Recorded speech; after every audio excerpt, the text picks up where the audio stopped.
and welcome back to the Media Buffet podcast. I'm your co-host, Matthew Fletcher. And I'm your other co-host, Kendall Bynes. And today we're going to be giving you guys our highlights of 2022 with video games. So we're going to be giving you our top 10 video games that we played in 2022, and also the top 5 developers, along with some recommendations for each other and some honorable mentions. And just in case you're watching this and you're binging the episodes, this is episode 1. Yes, a first official podcast. The one before this was just an introduction for everybody. But before we get into our lists and everything, I just want to give a little plug for ourselves. If you want more content from us, be sure to follow us on all social medias, Instagram, TikTok, YouTube, Twitter, and all of them are at Media Buffet Pod. And if you have any recommendations or questions for us, feel free to email us at mediabuffetpod@gmail.com. And, also, if you could leave us a review or a comment under our podcast, that would help us out a lot so more people could listen. So with that, please note, we will get to your comments when we see them. We film these in batches. I know we said it in the intro, but just in case you skip the intro, we film in batches, so we will get to your comments and concerns if you have any at our earliest convenience. So just be aware of that. Yes, definitely. And with all that being said, we could get right into it. So you want to go first? I guess we starting with games first? Let's go games. Look, okay, so I just want to preface this.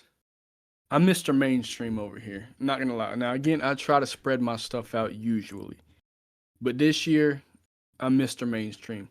So my number 10, and I want to make sure I got this in order here. Wait, we should preference though that all the games we're listing not all of them are new releases in 2022.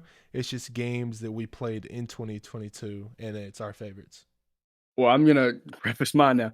I did when I made my list, mine were I look back, some of them are re-releases, so they technically did release last year, but most of mine, yeah, every one of mine, it looks like released, or at least this version of the game that I'm talking about right now, they did release last year. So, well, I'm sorry.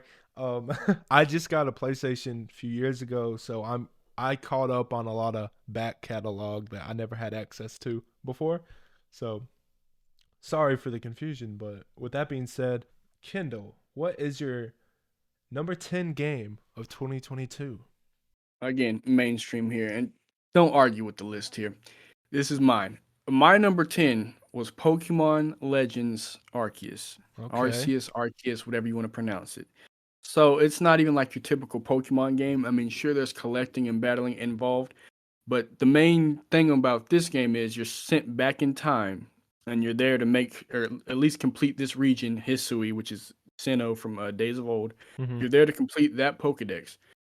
So there in this version too, there's no version I guess the only game you could compare it to would be Diamond and Pearl. There's no 2 versions this time. It's just one version, Legends Arceus. So every Pokemon is in this game. You can actually catch every Pokemon in the Pokédex in this game. And that was one of the main features and main gripes people were mad about and with other titles, not this one, obviously. And then the catch mechanic is different. You can catch Pokemon. You can bolt if you really want to, but you can battle. Usually, there's not a lot of battling that people do in this game. When you catch, you just want to throw the ball. If you don't catch, you want to throw something else and then throw the ball at them. And then you're just solving the big overarching mystery in the game. And I mean, I liked it for what it was, and that's why it's probably I know it's a top 10 and it's low, but this was also I played more than just 10 games this year. So this is my top 10, and I know it's at the bottom. But Pokemon Legends Arceus is my number 10. Again, and I'll probably tell you why.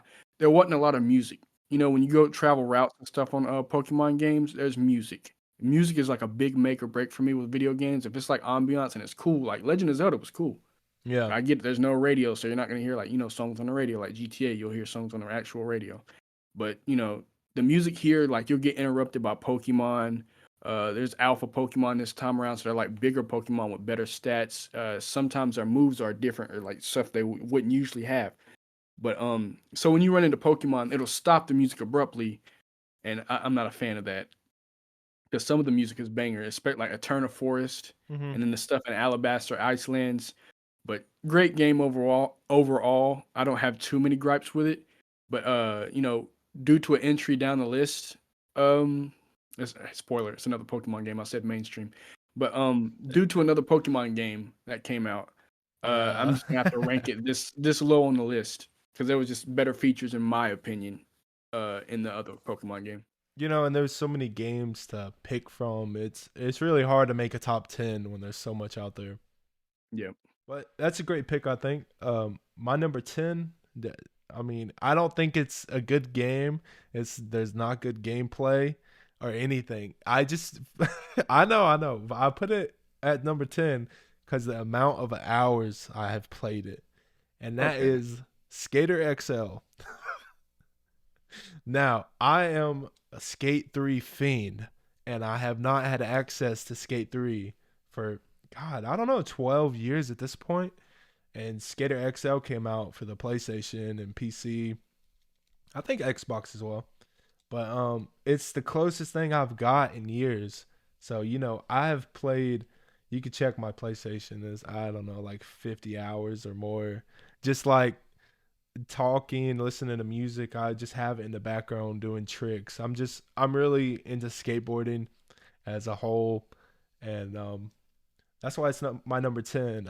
And it has a lot of faults with the game, like the gameplay lags. You just randomly fall off your skateboard for no reason, but it's a game that you just put on where you're not thinking, and it's a lot of fun for me. So I put it at number 10 for that reason.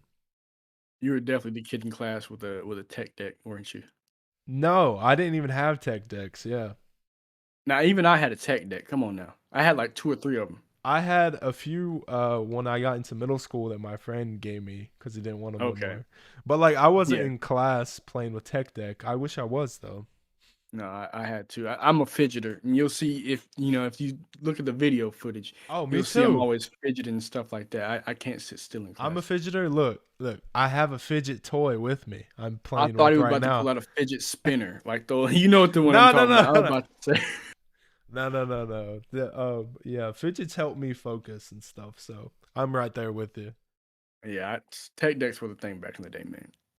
But going into number 9, it's not just one game, but it is re-released as one game. And again, no surprise here if you know me. Sonic Origins. So this is Sonic 1, Of course, had to be Sonic on there. 2, Yeah, Sonic CD, yeah. and for the first time in a long time, we get Sonic 3 and Knuckles re-released to modern platforms. Now, yes, I know what you're saying. Oh, but the music, Michael Jackson. Yeah, they removed a bunch of the music and they replaced them with, in my opinion, inferior versions of the tracks. Yes, Yeah. but that's my only complaint. And again, you can say there were not lags, but glitches early on when it first released, like day one. Some of them got patched. I will say that, but that's on Sega's part for rushing development like they usually do. They want stuff released around Christmas time, around the holidays, so they make that money. The developers who actually got to work on the game for porting this were offering and willing to work on the game to finish patching out the glitches and stuff that they had. I don't know if they said for free or what, but because their reputation was on the line. And Sega just for whatever reason said, "Nah, you done enough patches. We're fine with this. The fans will buy it anyway." And yes, I did. Yeah. You I proved did. their Okay. point. Yeah. But I love Sonic, and again, Sonic 3 and Knuckles is probably my favorite Sonic game. So when it finally got released, yeah, you're damn right I bought it. I also have these games on Steam. Oh my god, you And got you I bought two yeah, versions? yeah, that's nothing. Wow. I bought Sonic Mania 3 times. 3 times and the DLC. You're I down love bad. Sonic, man. Down bad for But Sonic. so yeah, Sonic Origins. And the thing again, what was so special, Sonic 1, this version of Sonic 1 was the mobile port that we got. So it had a bunch of updated features. Also, they messed with the live system. Like you basically can't die unless you go and play classic mode, and then you collect tokens and you buy extra stuff in the museum. So Sonic 1 and 2 were those mobile ports that got slight updates and stuff and just better frames. And for once, you can see the widescreen, so you wouldn't die and it seemed unfair. You could actually see the whole screen. Mm-hmm. But then Sonic CD was also re-released, and I think that was released to Steam because I bought it on Steam a while back. But it hasn't seen a lot of re-releases like Sonic 1 and 2 have. And then Sonic 3 was the other big thing. So again, Sonic Mega Collection and Mega Collection Plus, and even Sonic Gems Collection are probably the better ports of these games because you get the original music, you get the live system the way you wanted it to. The only thing is you're not seeing it in like widescreen and it's not up to date, if that makes sense. But I liked what I bought. That's all I'm gonna say. I know a lot of people didn't, When you but say they're re-releases. when you say not up to date, are you talking more so like graphics? Yeah, they did like minor changes to the. I think they tried to unify the designs. Like you'll obviously see the Sonic One sprite in Sonic One, the Sonic Two sprite in Sonic Two, but they tried to make them similar so it wasn't as big a change. Mm. And another thing, speaking of in between games, there's now cutscenes explaining what happens like after each game, so the story is connected. So Okay. I'm a fan of the animations. I think Tyson Hess did those, and him and Ian Flynn are like big names in the Sonic community right now because they just keep doing everything right. So Well, I'll what's take your not to word love? for it. I'm not a Sonic aficionado like you are. You know everything Got to go about fast. Sonic. Yeah. All I really know about Sonic is the rings and stuff, like the sound effects and I don't even know much of the story, but hey, that's on me. I didn't grow up with those games.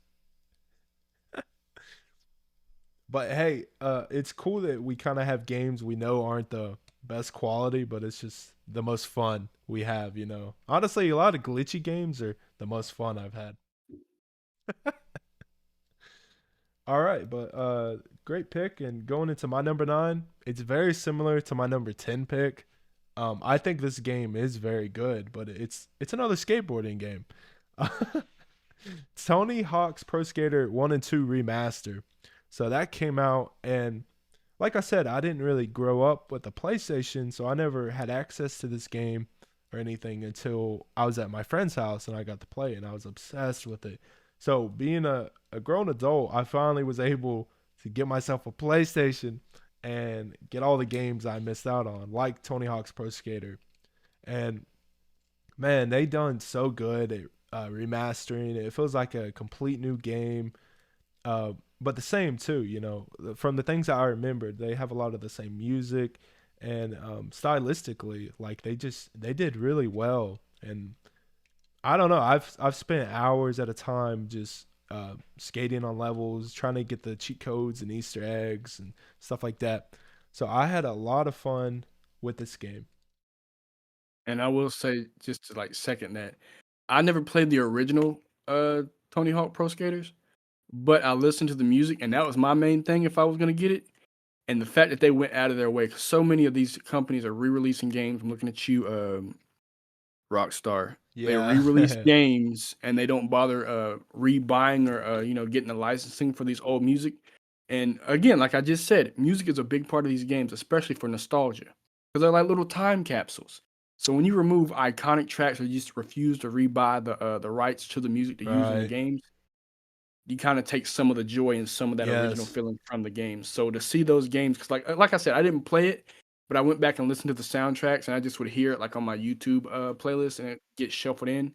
So just hearing those songs come back, and I think they might have added some new ones. I can't say for sure because I know they didn't get every song back. Yeah, so on the Pro Skater 1 and 2 remaster, there is a lot of mostly new tracks honestly, but there is definitely some of the old ones as well. So Yeah, it's the like iconic tracks are there. yeah, it just adds to the nostalgia, you know. And Yeah, it's just so fun just staying on there trying to beat your record and high score. yeah. I love what I played of the game too. I will say that I didn't play much because I what is it? I think other things came out and I just was involved in that. So, but I did enjoy what I played too. So that is a solid pick for this list. Yeah, thank you. Thank you. So I guess getting into my number 8, guilty pleasure game here. So and this was like a crazy one, bro. This was like a shot in the dark. So this series, Klonoa from Namco, Oh has yeah. been fucking dead since the re-release on the Wii. They tried to do a reboot years ago on the Wii, and it didn't take off because I think people hated the voice acting or the controls weren't there. Hmm. So I didn't think we were ever going to get a remake. And not only did they remake the first one, they remade the second one as well. So we got a bonus. So I think yeah, no, yeah. So this like Sonic Origins in this is like the only time there's like a bonus edition of a game where they give Hmm. you multiple. But Klonoa Fantasy Reverie series, I love that game. Guilty pleasure. So I know it's not making anybody else's top 10, but like the graphics, Yeah.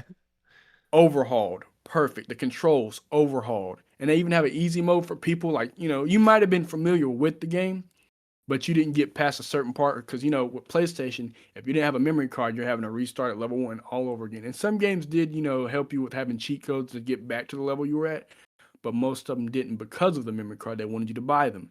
So if you didn't have one like me, you just had to keep playing and keep playing. So maybe you didn't get to like the final levels of the game.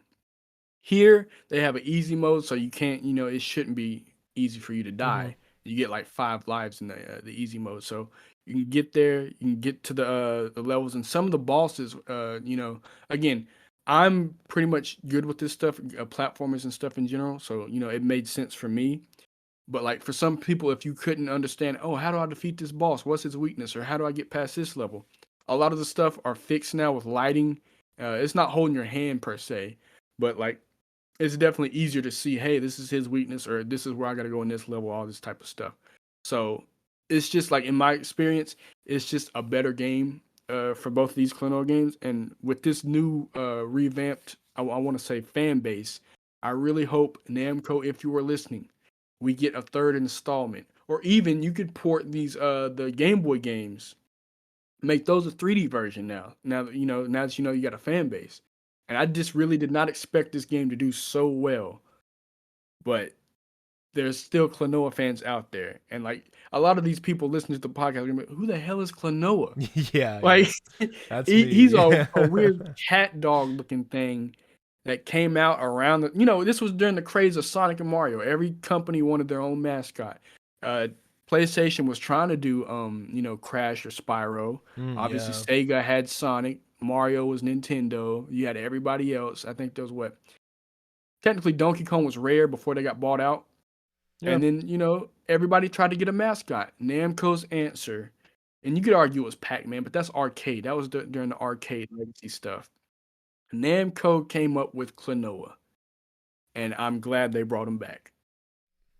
Man, Namco is listening, so you might get another one, bro. And I had a feeling that this would be on your list because you talk about it all the time, and I know it's one of your favorites. Nostalgic Favorite. pick, just like my number 9 was a nostalgic pick. Um, I definitely got to check it out because everything you tell me about it and that I've seen looks very interesting. Again, I am very biased though. Yeah, More fans yeah, means more games. yeah, yeah. So he's trying to plug it basically so another one will get made. So Of course. well, I like that pick. So going into my number 8 is Far Cry 5. Now this is something that I just recently picked up, and it's my first introduction into the Far Cry series.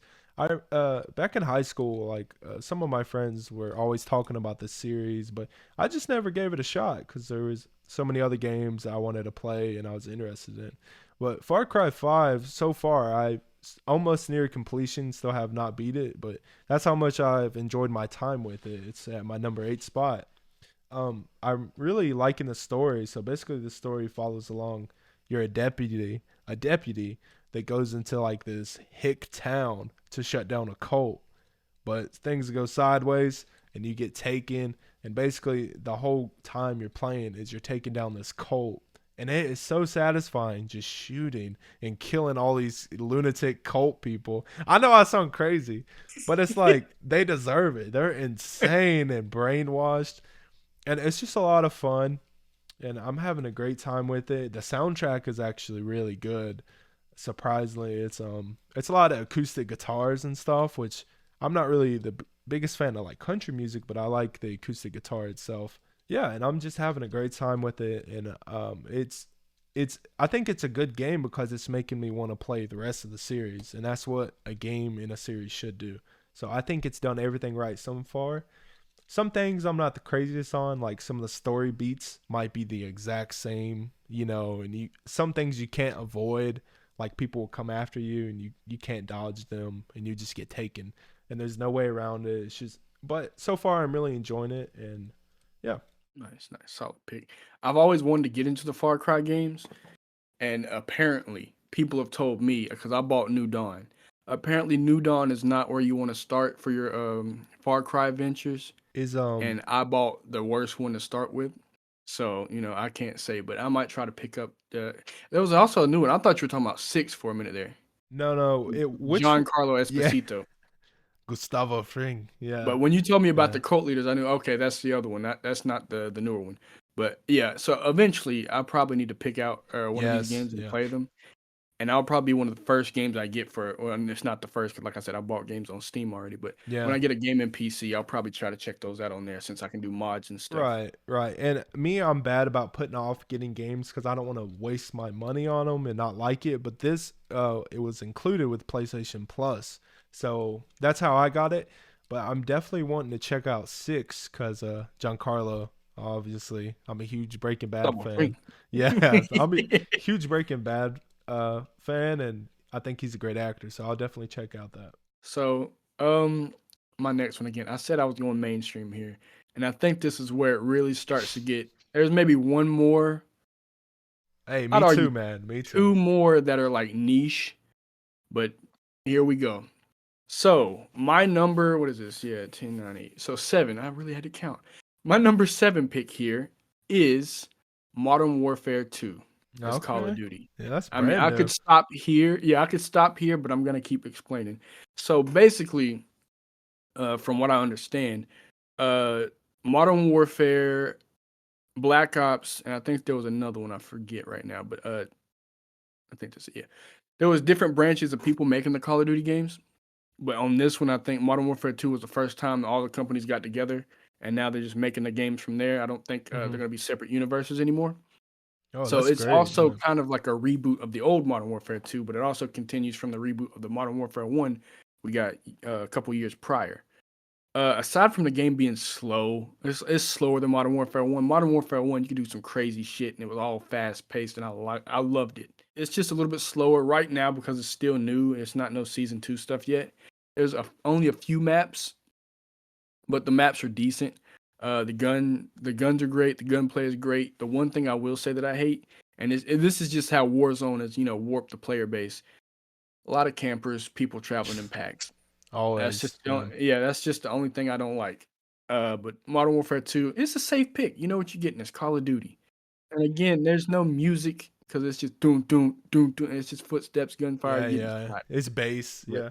yeah, it's great. Well, it's great if you like multiplayer. If you don't and you get frustrated easily, you're probably not going to enjoy it. But with skill-based matchmaking, you're usually put with people on your same skill level. Hmm. So whether you're offended or impressed, that just says a lot about your skill level. Me, I'm always I get in the sweat lobbies. I'm not a sweat. I don't think I am, but I get put in the sweat lobbies, and I'm just more I just said I can't think, but I'm more impressed that they think that that's where my skill level is. Yeah. You're in the neckbeard matchmaking level. Like all they do is play. No, no, Yeah. Yeah. no. I think that's a really solid pick because everything I've seen, I haven't purchased it yet, but all the new gaming mechanics too is really cool. Like how you could climb on the wall and stuff like that. Yeah, when it works, Does it because not I work do good? love. Well, here's the thing. Sometimes when you're just running, and you can parkour, yeah, but you can't climb on the wall, as far as I know. But Mm-hmm. when you cling to stuff to get better aim at a gun, with a gun, sometimes you'll run by something that automatically clings and it'll get you killed. So when it works, it's When it great. works, it does. Okay. Yeah. Oh, solid pick, man. We're at number 7, right? Yep. All right, my number 7 is Returnal. This is a PS5 exclusive. I'm really big into space and story-driven games, and that's all what this is. So the premises of the game is you're like a space explorer, but you crash land onto a planet, and you're stuck there. There is no way out. So every time you go through and you basically try to make your way through the planet to find a way home to fix your ship or whatever it may be. I've never beat it. It is insanely intense and I've put many hours into it. The cool thing about this game that is very unique, every time you die, you start at the same exact spot, but the level changes. So each time you die, the game kind of starts over but at a different place. if that makes sense. So there's always new bosses and fights and stuff. The sound design of this game is probably the best I have heard in, I don't know, in a very very long time. It's very eerie.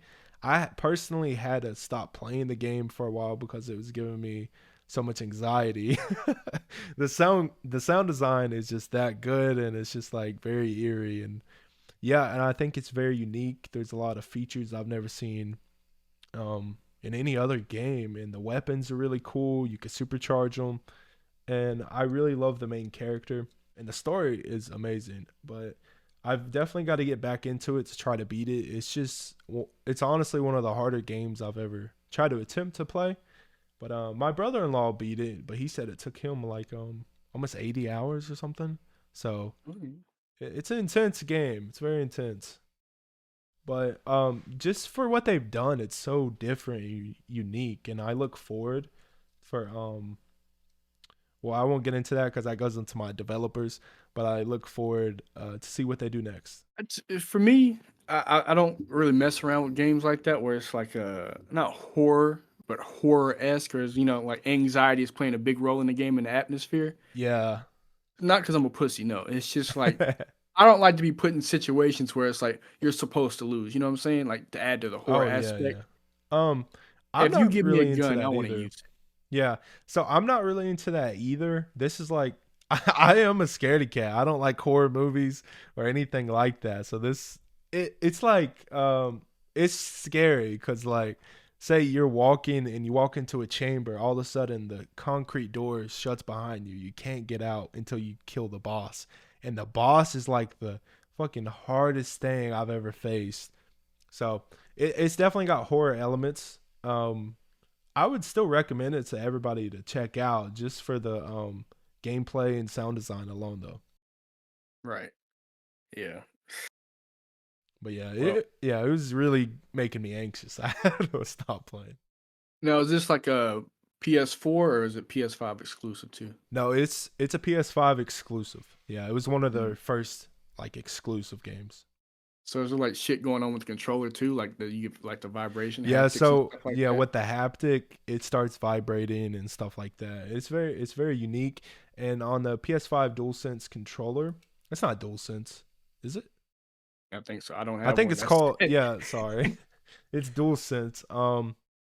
So a cool thing about that is there's a little speaker and microphone on the controller itself. So sometimes when you walk in an area, you'll hear like the water coming out of the controller. So it's a very immersive experience.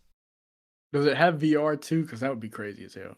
It doesn't, but they just they added on multiplayer, so that would be something really fun to stream because it would Oh be a lot of god. fun. Yeah, All right. That was number 7, correct? yeah. We're on number 6 now. Okay. So my number 6, I'm gonna get a lot of flack for this, but Overwatch 2. Oh People wow. hated it. Yeah, people hated it because of the microtransactions and stuff, and like you used to get like packs and stuff for free just for winning matches and stuff like that. Hmm. I bought the Legacy edition of the OG Overwatch, so technically the whole game for me was one big microtransaction. So I could take it or leave it.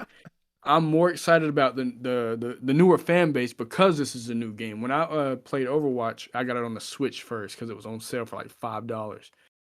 Then I later bought it for the PS4, so I bought the game twice. But when I first started playing Overwatch, the fan base was gone. So the only thing that were people, only people that were logging on were people purposely throwing matches, or pros trying to practice before they get into like their ranked matches.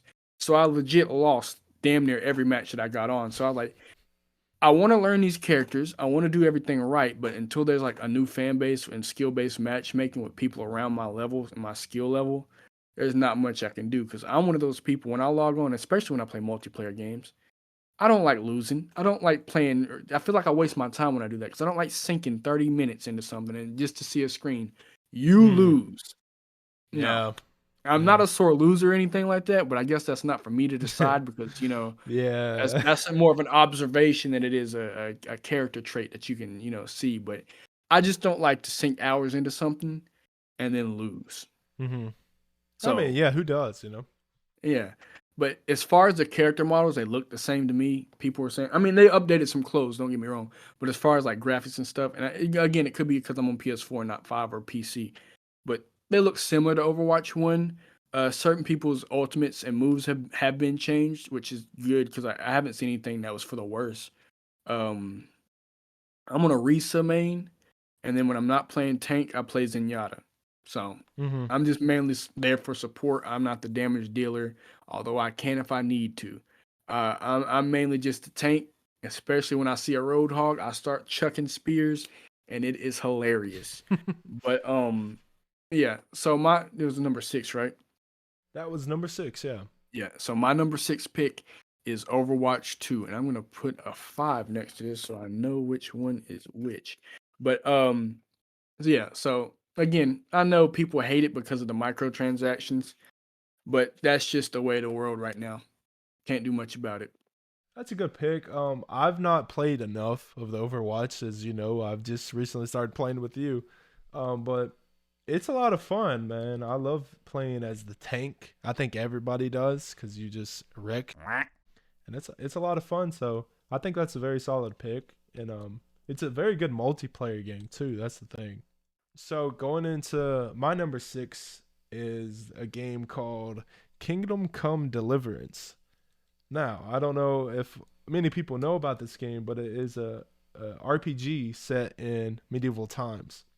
And that's a huge thing of mine. I'm really into medieval era.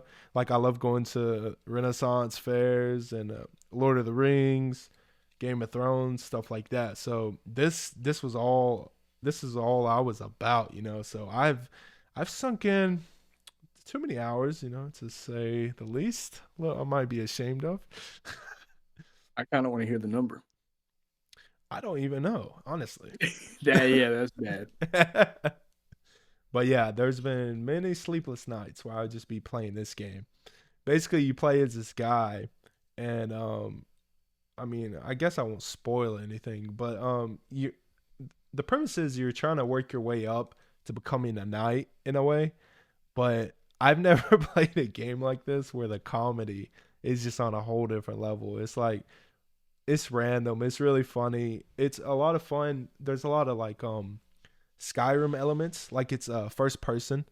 So you could there's tournaments you could fight in, you could pickpocket people, you could rob people, you could kill people. But he's laughing at me because yeah. Sounds like medieval GTA. No, for real. Like you could do all this stuff, and it's cool though because every decision you have kind of impacts uh what people think about you and stuff. So like, you know, I went on a killing spree as one does in a medieval town, and they didn't like that, you know. So every time they seen me, they harass me, and the guards come up to you and they search you because they know who you are. So you get searched all the time for no reason. It's like profiling, you know. What is it really for no reason if you did the crime? But like I won't do anything that day is the thing, and they come up to Oh, you. you're They're like guilty for the they're day. like, "Oh, here comes this guy," you know. Yeah, I mean, a known thief walks into the town, and you're just like, come on, man, you gotta be weary. Come on. But I love it. It is a very like I don't know how to phrase it, but it's developed by like a very small company, like an indie developer.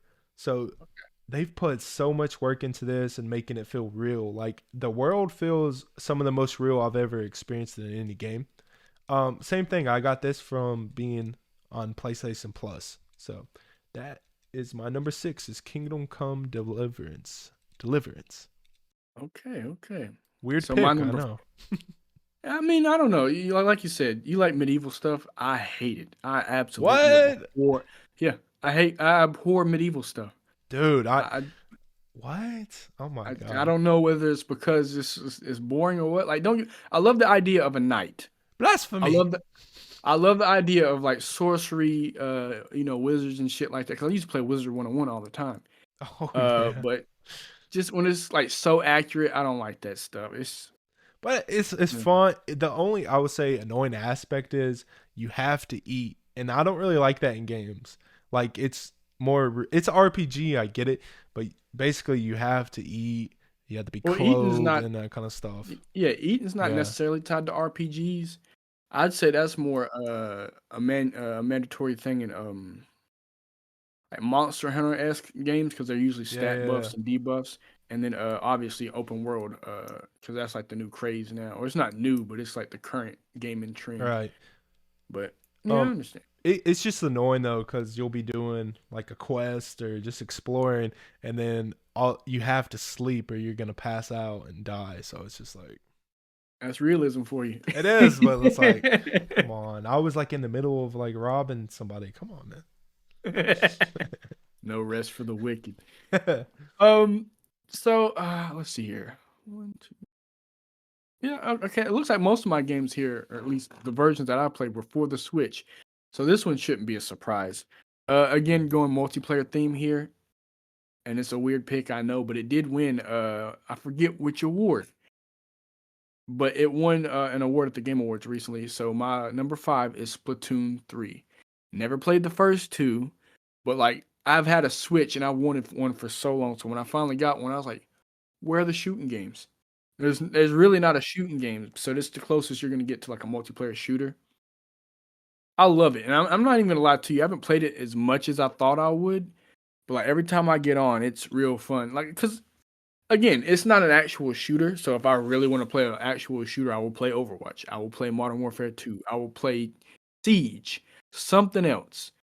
But when I want to get on the Switch and just relax and play, because like there's some crazy people if you're on after like 12 a.m. But like if you're just on like at decent hours, you get the scrubs. And again, I don't know if that because I'm not well versed in this. I don't know if there's skill based matchmaking, but I know I'm a scrub at the game. But I always So win at the games that I play, at least on Overwatch. I'm not Overwatch, Splatoon. so you're So I think saying I've lost maybe like two or three.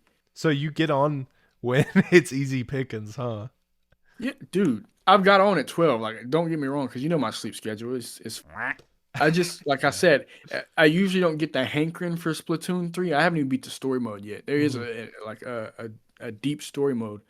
But like if I want to play a multiplayer shooting game, there's just other options for me. Hmm. But like when I saw this game, it was like it was in an old Nintendo Direct. And I was like, oh my god, Splatoon, really? They're making a third one? My roommate played a lot of it, and I was like, yeah, it looks okay. And then it's just like I kept wanting to know more and more and more about it. And then I think whatever. I just had the money one day and I was at Best Buy and I said, I'm Fuck gonna buy yeah. it. Yeah. And I like what I played. There was a lot of customization and stuff like that. You can customize a locker, customize your character, obviously, and your weapons and stuff like that. But as far as a multiplayer shooter, there's definitely better options. I'm not gonna lie to you. But for Nintendo, Yeah. this is the best you're gonna get. Yeah. And I think I like the game. I can't say that I love it, but and I know it's weird. It's number 5 on your list. What do you mean you don't love it? It's just I found myself playing a lot of it this year, obviously or last year, obviously because it came out last year. But it's just like when you're, I guess if you're on a losing streak on something else, you go to this. It's a nice pick me up. Mhm. Exactly what it is. Yeah, and everything I've ever heard about Splatoon has really only been positive cuz like I was in the same boat wanting to switch forever, and as you do you go on YouTube and you type in top Switch games, and every Yeah, single time Splatoon is up there. Platoon. And I've still yet to check it out cuz I don't know. I just like you, I've been putting it off, and I've definitely got to And there's check it other out. options. Yeah, There's cuz other options. yeah, when you first get a Switch, it's overwhelming with the big titles you gotta play, like Mario Yeah. Odyssey, Breath of the Wild. So it's like usually better pickings, but like I said, I've only heard positives. So Yeah, good. and when I say, I recently got a Switch. It's not been recent. I've had this for years, but I started out with a Switch Lite, and because you can't plug the Ethernet cord in there, and you can't dock it to the TV. I tried to stay away from multiplayer games just because it's a handheld at that point, and it's not gonna have like the best connection and stuff like that. The controllers are better because you don't got to worry about drift. Knock on wood. I've had my Switch Lite for a year longer than I've had my Switch, and I have no problems from the Switch Lite as far as a controller. He's My got two Switch, however, yeah, I have two. two I'm Switches. sticking to it for mainly for Pokemon when I trade and stuff like that. But my Switch that I can dock. I literally have I bought 4 controllers, a Pro, 2 GameCube controllers, and obviously the ones that came with it, and all of them are giving me trouble. All But of for the them. most, all of them. Damn. You got the I'm not even worst that. luck, or they're Yeah, just I'm not all even bad. that hard. I'm not even that hard on my You're controllers like not that. that hard. You know what I'm saying? On my controllers, especially Nintendo, because I knew drift was going to be a problem. Like that's why I said again, knock on wood. My light has not given me any issues, and I'm assuming that's just because they're built into the console itself. So No, so I could speak on that a little bit. I have the Switch original. Is that what you would call it? yeah, Yeah, so I had that, and same thing. I've had a lot of issues with drifting, which is usually fixed pretty easily. You just have to go in there and what is it called? Recalibrate your controllers. well, in that instance, that your controller actually isn't broken. That's just a recalibration. But I'm saying from years of wear and tear, if you really like, I don't know why. And then Nintendo knows the issue with their controllers. And I get that you have to Yeah. walk. There shouldn't be an auto walk option on games, but a lot of these games require you to really with this joystick, No, and they know yeah, their yeah. controller's fucked. Mario But, Kart, bro. That's all you should do. when your thing is broken, it's actually broken, and it will always drift and stuff like that. So if you can recalibrate it and it Yes. fixes, it's not broken. You're still Okay. good. Well, so I have So a Pro controller too, but it's not like a Nintendo's brand, but that one's just completely drifted. yeah. And I And think my issue with that was I bought it was an official Nintendo one, but mine was the wired version, so it was cheaper and there was no oh yeah. you felt the difference like No, the yeah, weight yeah. And I kind of had the issue with the GameCube Switch controller as well. Have you had that? Which one did you buy? I had Power A. It's from Nintendo. Okay. I know because Nintendo had one that was the wireless ones. It's Uh, wireless. Yeah, it's wireless. okay, yeah, I don't have that one, so I can't say. I always bought wired controllers, and they were It's by pretty good Power though. A. But my wife has the Switch Lite, and same thing. She's not had any problems with drifting or anything.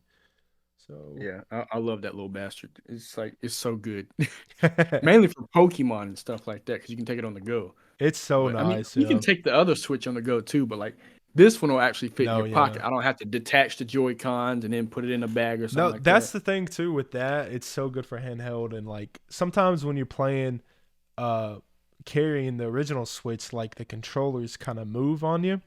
So Yep. yeah, so the light is the way to go, and it gives you that nostalgic Game Boy vibe, carrying around your Game Boy. Yep. Yeah. All right, well, getting into my top five, I definitely have some, well, better known games. Probably number five being the most is Fortnite. Wow. Okay. Okay. What? You don't like that? Uh, we'll get to it later. But Fortnite, Fortnite. No more Fortnite cards. All But right. Well, Fortnite I made fun of forever. And like I thought it was just a little kids game, and the gameplay it just wasn't for me looking at it. And it wasn't until this past year that Kendall here got me onto it cuz he needed a third for what is it? trios. Yeah, for trio. See, I don't even know the lingo. But but man, I tell you what, this is honestly the most fun I've had playing a video game in a very, very long time. I was kind of going through a phase where I was tired of games until I played this. And I've played God dang. what? So Fortnite just got you over your waning disinterest for gaming. That's No, crazy. it's just like I've never had games where I could play with friends like this. It's so easy to Okay, pick up, and multiplayer. it's very easy to understand. We're the kind of people that do zero builds though. We don't like the building. Yeah. We're just shooter people. And that's what I want to say. So original Fortnite, obviously it was popular for the build mode. I forget which season it was introduced in, but he's obviously talking about this specific season where they introduced no builds. Yeah, yeah. I don't So recall either.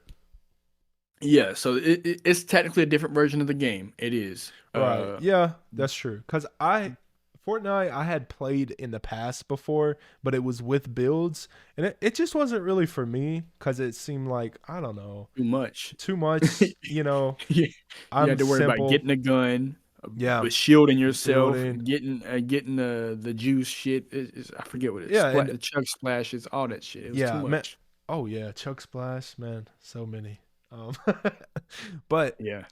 don't get me wrong. I think the building mode is really cool and inventive. Like that's definitely new that Fortnite came up with, you know. But it's just not for me. But like I said, Fortnite is just accessible and easy to play. Like I have become very good at it, and not to brag, but like I've won a lot solos, and it's a hell of a time with friends, you know. Right.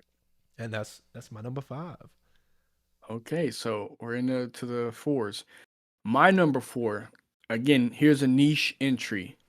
Mine I'm a too. big Yeah, beat 'em up fan. yeah. So when I heard TMNT Shredder's Revenge was getting released Oh shit, with yeah. two of the members from the Wu-Tang Clan doing the music, and then not only that, Wu Tang T Lopes from Sonic Mania, who did the tracks for Sonic Mania, was also going to be working on the Mania. music. I had to get it. Hell yeah. So it's a classic TMNT side scroller beat 'em up.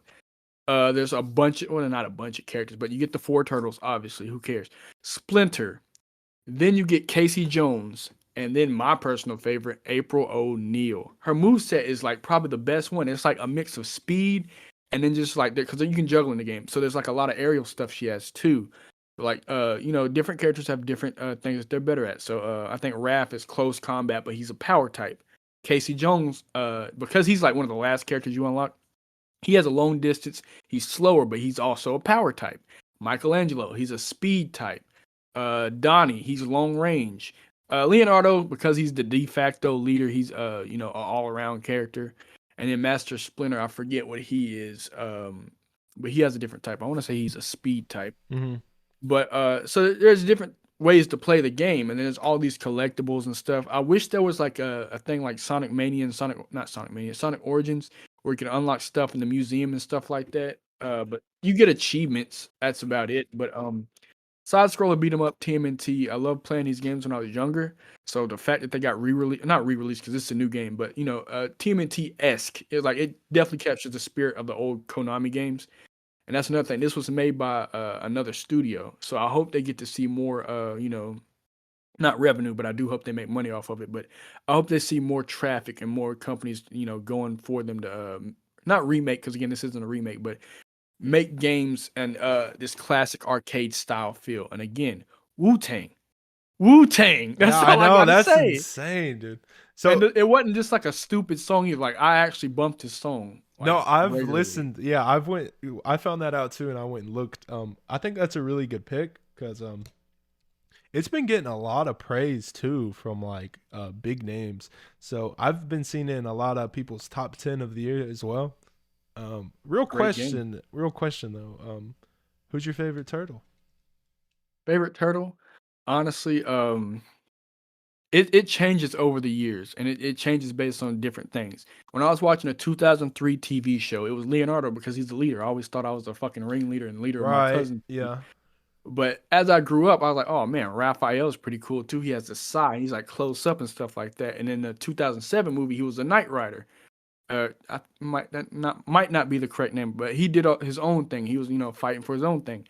I never liked Donatello because all he has is a bow staff. Ironic because I do own a bow staff, but I guess in the movies and like the newer TV shows, they try to make him smart, especially in what Rise of the TMNT. They made him this fucking misanthrope, tech guy, which I kind of relate to. I'm not like super nerdy and techie like he is, but like I kind of relate to that. He has no social skills and it's hilarious. But I think I gotta say my favorite turtle is Michelangelo. Oh yeah, okay. That's a The really good nunchucks, pick. Yeah, he is hilarious. my second pick. My favorite is Raphael though, for sure. Growing up, Okay. I've always just loved Raphael. And it's cool we're talking about this cuz there's a new TV show coming out too. Did you see that? Yes, it is yet another reboot. So that means Rise of the TMNT is no longer getting like any more episodes, even though they just had a movie that came out last year.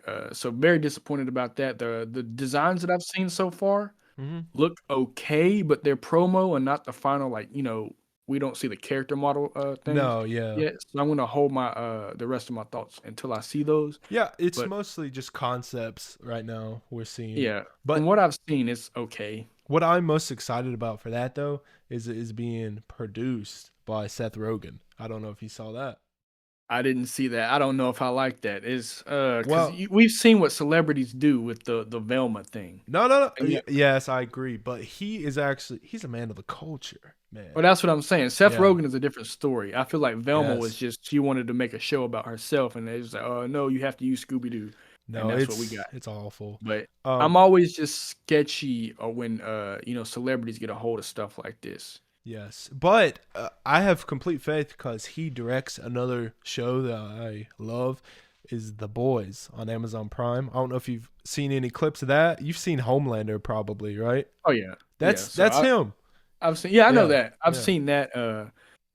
I like some of what I've seen, but I hate to be that guy, but like I've seen it, the boys through the comics, and there's like one. I'm not gonna spoil anything. I don't know yeah, if you yeah, have it in your review, if you spoil it, but I'm not gonna spoil it. But there's one character you probably know who I'm talking about, who was written differently in the comics, and he's like it's this big like last hoorah reveal, yeah. and the way things worked out on the in the show, I don't think they can do that reveal anymore. So I think they're going with different plot stories, but I just don't like when people like I love creative liberty, don't get me wrong, but it's just when it's so far removed from the source material. I guess, but it's not a big issue for me if it's an improvement. So I'll just leave that there As I until was about to say. we talk Yeah. about the TV shows and stuff. Okay, but number Yeah, so what four, was your right? yeah. Yeah, Number 4. four. Well, great pick though. Great pick. I still got to Yeah. check that out. Number four is another pick, probably just for me. Life is Strange 2. Now, I am a huge story person, as I say. I'm in love with story. So this game has a hell of a story. It's new characters. I was unsure about it because I've played Life of Strange, and a lot of people have played it, and it's like a very big game. Old For classic. Yeah, it's a cult classic, and it has a great story. With the lead character being Music. Max, but I was kind of concerned going into this because it's a new character. Characters you get to play as two brothers, so it's a very unique story. It's wildly different. It opens with tragedy, of course, and then you and your brother are kind of on your own trying to find a way to live. Because not to give it away if you haven't played it, but the cops are kind of like after you because they think you did something. So basically, you're just going through different towns and cities trying to live until um, one of you gets powers, and so some crazy stuff goes. But it's my number four is Life is Strange 2 because the story is just very good, and it moved me. I did not cry, don't think that, but but it was a very overall good story, and I really like the art direction. And the thing that's special with Life is Strange is it is shot like cinematography, like it's like a movie almost. So you're basically playing through scenes and stuff like that, and I really enjoy that. Never thought I'd see you play a Square Enix game. I never What? would. Square Enix, the developer. No, I know, but why? Well, Final Fantasy for one. But no, it's just like He done me dirty. Square Enix does do a lot of things other than Final Fantasy, but I don't know. I just I never have seen you picking started that up. Final Fantasy finally. Okay, Well, okay, which pal. one? Final Fantasy is the franchise name. The seven. 7. Okay, okay. Respectable, respectable. Even though you got the best one on you own them twice. Huh? We're not gonna Go. get into that. You could go ahead. You could tell on me. It's pretty funny. This man owns 2 copies of Final Fantasy 13 and 2 copies of Final Fantasy 13-2. I gave him both of the versions that I had, Final Fantasy 13 and 13-2, and then he bought them at another GameStop because he didn't know he had them.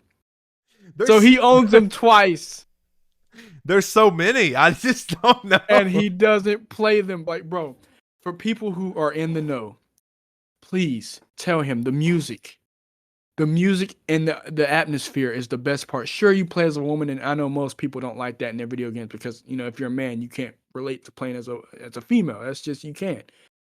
But Lightning, Miss Farron herself, and honestly, you play as what? Sarah is the second one, and then Lightning again in the third one. You play as a plethora of different characters. The story, the lore in each of these, because 13 was broken into 3 parts. And I know this isn't even in the top 10 games, but this is my favorite fucking Final Fantasy game. I I wouldn't love it, and know, he you just know. refuses to play it. I'm And the music ashamed. is just spectacular. For those in the know, just please tell him about the music. Don't even tell him I'm about the story. ashamed. He'll I'm get to that ashamed. later, but the music is just superb. I am ashamed because I love scores to movies and games. But I'm ashamed to say I have downloaded this and deleted it thousands of times almost. Like I've started it, literally I open it and I'm like, I don't want to play this, and I cut it off and delete it. But recently I just downloaded it and I'm giving it a shot. So don't it's 7. Clarify, you're talking about 7 or 13? 7. Yeah. Okay. I thought you downloaded and did everything to 13. I was about to say, oh my god. I kind of have Oh, no excuse because it's free on PlayStation. Like if you and have, he has a yeah, PS5, like you said, so he yeah. has access to Final Fantasy VII Integrate with Yuffie. I don't have Yuffie. I don't even know who I need that to get a is. see. Yeah, dude, I love Final Fantasy VII so much. It started with Advent Children that I bought. One PlayStation Plus gave me 7 for free, but I wanted to experience the whole story. It just wasn't enough. That was like it was part. They're doing it in 3 parts. Part 1 wasn't enough to satiate my hunger. I had to go out and buy the old Final Fantasy VII I'm and play in sorry. its entirety. I'm And then I had sorry. to rebuy and rewatch Advent Children. A thousand pardons, sir. All I could do is humbly apologize. But And you know what's funny though? Are you done with your list before I interrupt you? list what? No, I'm saying like, was that your number 4? You done? Life is Strange 2 is my number 4. Yeah, go ahead. Keep roasting me. It's fine. Number 3 is Final Fantasy VII Crisis Core Reunion. The prelude to the whole story of Final Fantasy VII. Great segue. Great segue. Great segue. So this is a remake. They didn't change God. anything, but it is a remake. Well, I mean, obviously besides the graphic, but I'm talking about the stories because Final Fantasy VII and Final Fantasy VII Remake change a lot of story elements. But Crisis Core Reunion is literally the same as far as the story goes. I haven't got to play it yet, but I've seen gameplay because I'm getting it. I was gonna get it on the Switch version, but they said there was a couple issues with frame rate and FPS. Oh yeah, it's on Switch. Dog. So yeah, because I wanted it for the Switch because it was originally a PSP game, and I wanted to capture that feeling again. But I think I'm gonna get it on the PS4 instead, What's it got like unless 10? there's a sale. Unless there's a sale on the Switch. It's probably got like But 10 FPS on there. So God, please. No. But basically, same story. They did change voice actors, so people had a lot of problems with Zach's voice actor. I don't mind. mhm. I like Zach's new voice actor. The graphics look clean. The gameplay is exactly as people remember it. Because again, I can't say for myself. I haven't got to play it yet. But it's exactly as people remember it. There's a lot of tedious stuff still, but it's an RPG. I mean, a JRPG. Excuse me, Yeah, it's a yeah. JRPG. You knew that was going to be in there, but it's integral because they know what they're doing when they're releasing. Because Final Fantasy VII is like Square Enix's bread and butter. I So it is guess. important to the story. It is important to the story of Final Fantasy VII. So they were releasing that before they released Part 2 of the remake. So if you don't already, I'm not even just singling you out here, but if you don't Yes, already you own it, are. please go get Crisis Core. I'm not saying this because if more sales equals more stuff they're gonna make. They're already making the other 2 parts of Final Fantasy VII remake. They're already Crisis Core is made already. They already Wow. made their money.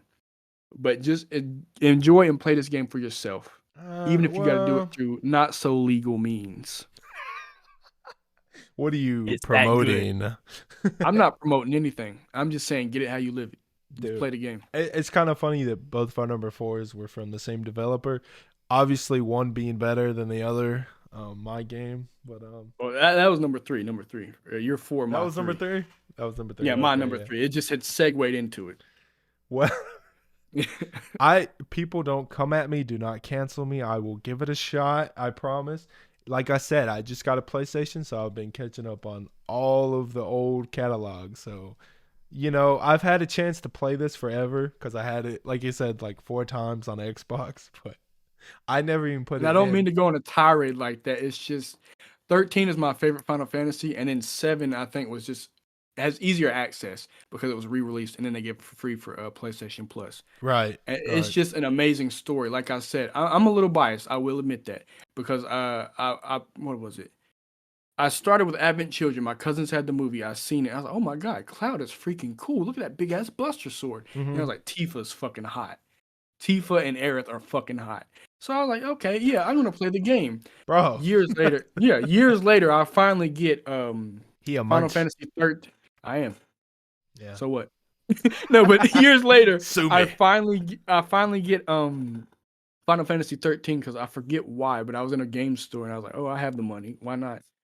And That's what I did. after that, it started my obsession. So I got Final Fantasy 13, and then years later, I would get not years, like 2 years later, I would get 12, mistaking it for 10 because I was like, oh, what top 10 Final Fantasies to start with. So I got 12, thinking it was 10. I played that, I liked it for what it was, and then I just now have 10, and then I beat 7. I recently bought that for the Switch, and then I bought Final Fantasy 8. I beat that, and now I'm just I haven't finished 10 all the way, so I'm working on 10 and 10-2 right now, and then I've got to go play the rest.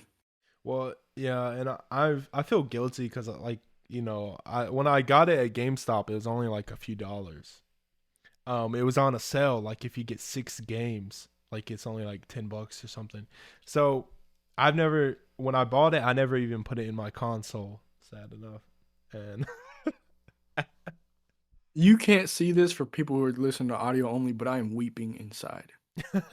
he's dying inside. Weeping. And I'm sure you might recommend me that one to play, huh? Not for I'm doing games that came out this year, but I mean, Okay, I shouldn't have to recommend it. You have it. I do. Don't let Okay, it rot. And, I and won't. even if you do let it rot, you have another version. Okay, You have copies. shut up. All right. Well, getting back on it, I at number 3 for my top 10 games I played in 2022 is Sifu. Now, Oh yeah. this game is something else, man. It could honestly be my number 1, but there's some other things that's better. But Sifu is just it's developed by indie developer Slow Clap. And I don't know much of their work. Yeah, exactly. I don't really know any of their other work besides Sifu, but I'm definitely gonna be checking them out more. Um, but Sifu is it's like a breath of fresh air in the fighting game community. I think, because fighting games could get redundant. Sorry, Kendall, for I know. Well, I just want to make a correction too. He let me play it at his house because I don't have a 5, and I think it was only initially released for the 5. I could be wrong, but either way, Yeah, yeah, that would be more considered a beat 'em up. a A beat beat 'em 'em up. up is Yeah, like there's yeah. no multiplayer. You're just fighting Right. waves of Yeah. enemies. Yeah. Whereas a Exactly. fighting game is usually multiplayer. You're fighting a computer, usually in a 2D set, but it can be 3D. But like main thing with beat 'em up versus fighting game is Hmm. beat 'em up is waves of enemies, and fighting game is just one on one usually. Right, and thank you for preferencing that because I didn't know the term really, but yeah, it's a beat 'em up game, but the story you follow this main character, and it's so unique that you age every single time you die. So the whole story is you're following you witness your father get killed by all of these like assassins and like kung fu masters. So the whole thing is you're training your whole life to track them down and kill each one of them. So, and it's very cool. The level design is so creative and unique. Um, you can use weapons, there's abilities, but the main draw for Sifu is the art style and the music. Yeah. It's very impressive, and I kind of want to play it right now, but got to do this. But Yeah, no. The yeah, art style is like if you didn't mention it, I was gonna mention it. It is fucking the beautiful. art style, it's I think it's honestly the best looking game I played all year. Just it's so inventive. Like, and another big draw is the mechanic of every single time you die, you age. And that is very creative, and with each age you can unlock different abilities and moves and stuff like that. So by the end of the game, like you might have to play one level over and over because by the end of the level you might be like 50, right? But you still Yeah. have like a few more levels to go. So by the end of the whole game, you might be 70, but you might have to go back to the original levels to try to beat them at a younger age. So Yeah. yeah, that's number three is Seafood.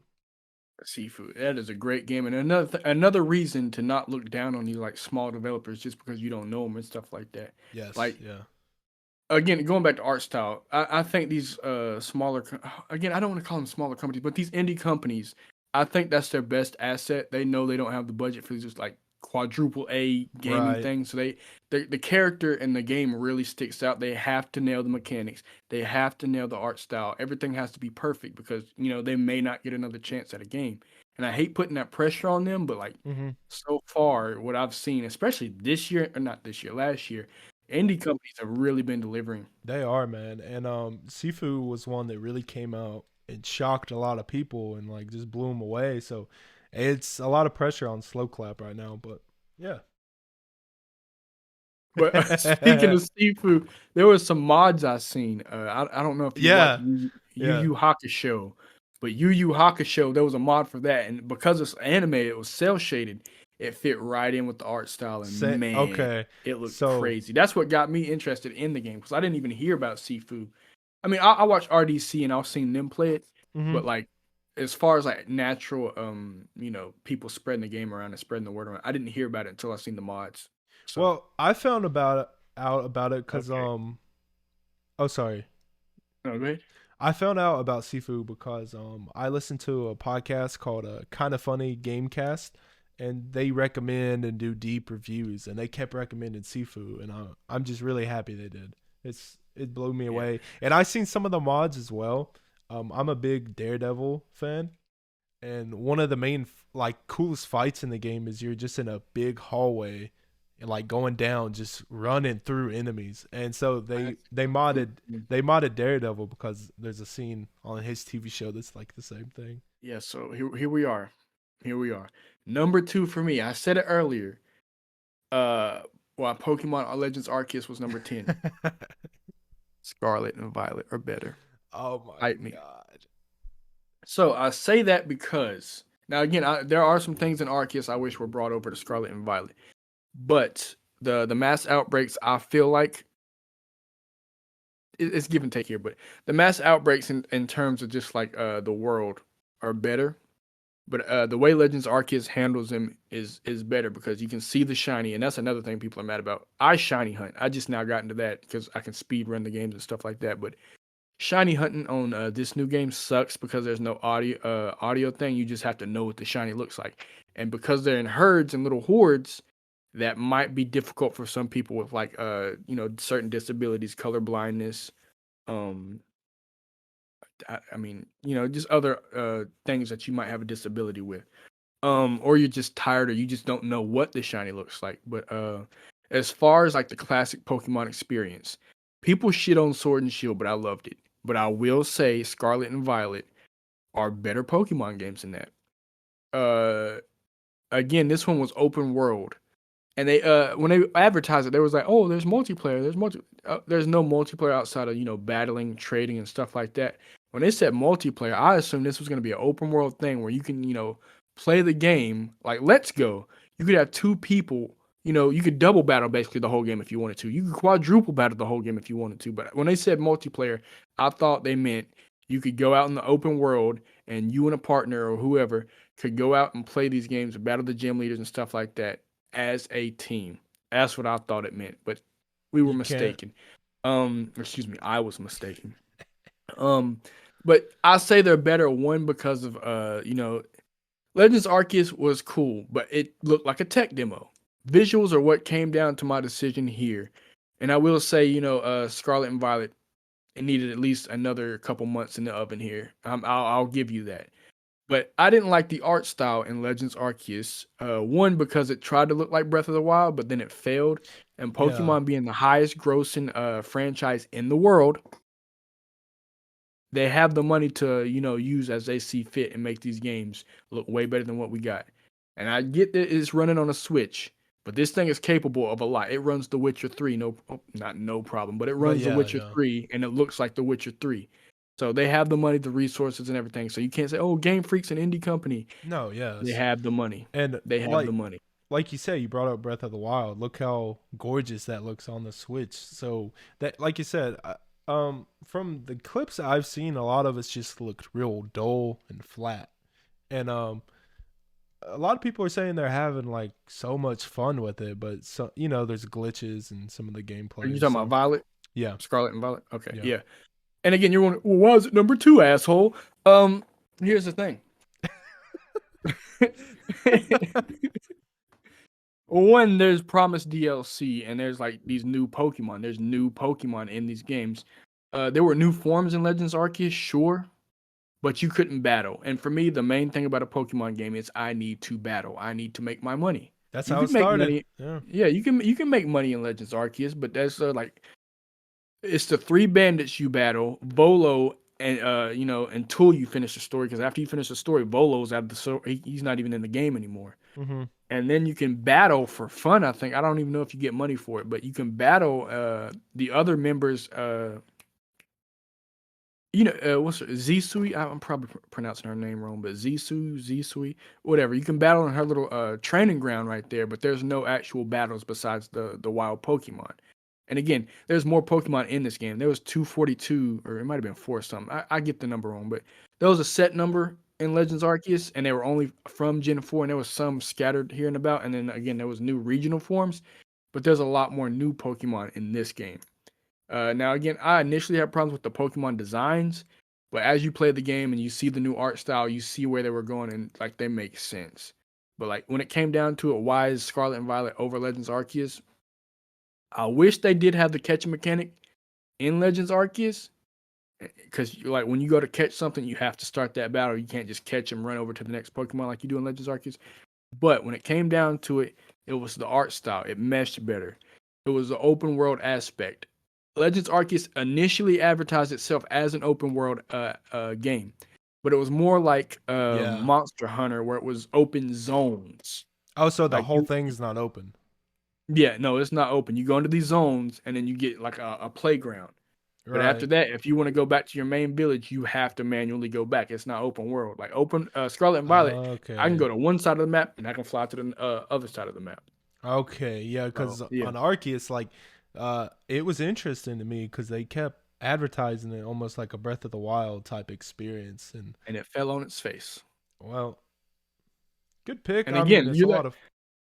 Sorry, go ahead. huh? I said it's a good pick because like everybody I've heard about it, they have faults with it, but they're saying like it's the most fun they've had with Pokemon in like some Yeah, time.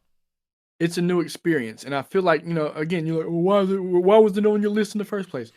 It was great for what it was, Who but they is could have that definitely done character? better. It's just me being me.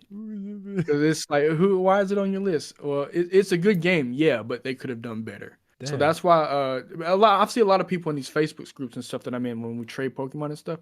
I see a lot of people say, "Oh, Legends Arceus was better than Scarlet and Violet." One, Legends Arceus got no DLC. I mean, aside from the mass outbreak thing that was free, but that was planned. I think they just didn't have enough time when the game released to add it in day one. So after that, there was no DLC.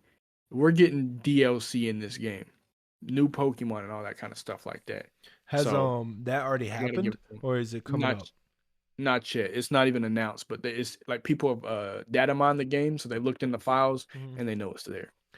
Well, that's kind of a good transition too, because my next game has a lot of DLC coming. It's a big hope.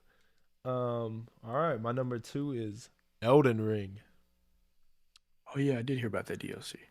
Yeah, so I mean everybody at this point has probably heard enough about Elden Ring, but man, like I was saying, this is weird to compare, but I was saying like with Fortnite, it kind of like gave me another boost for gaming. This game, I have never been really hooked or addicted to a game like this.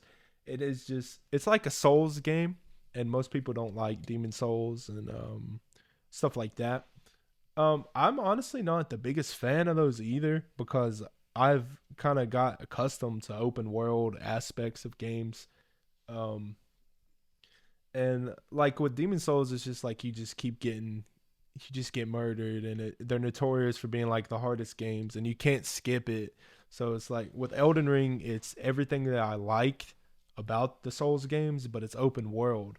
And when I say open world, this is the most endless game I have ever played. Like you could just go down a mine um under like a tree stump, like you don't think anything's there, and you go down there and then there's like a whole city, a whole race of people and like creatures that you've never seen, and the art style, and it's just so beautiful.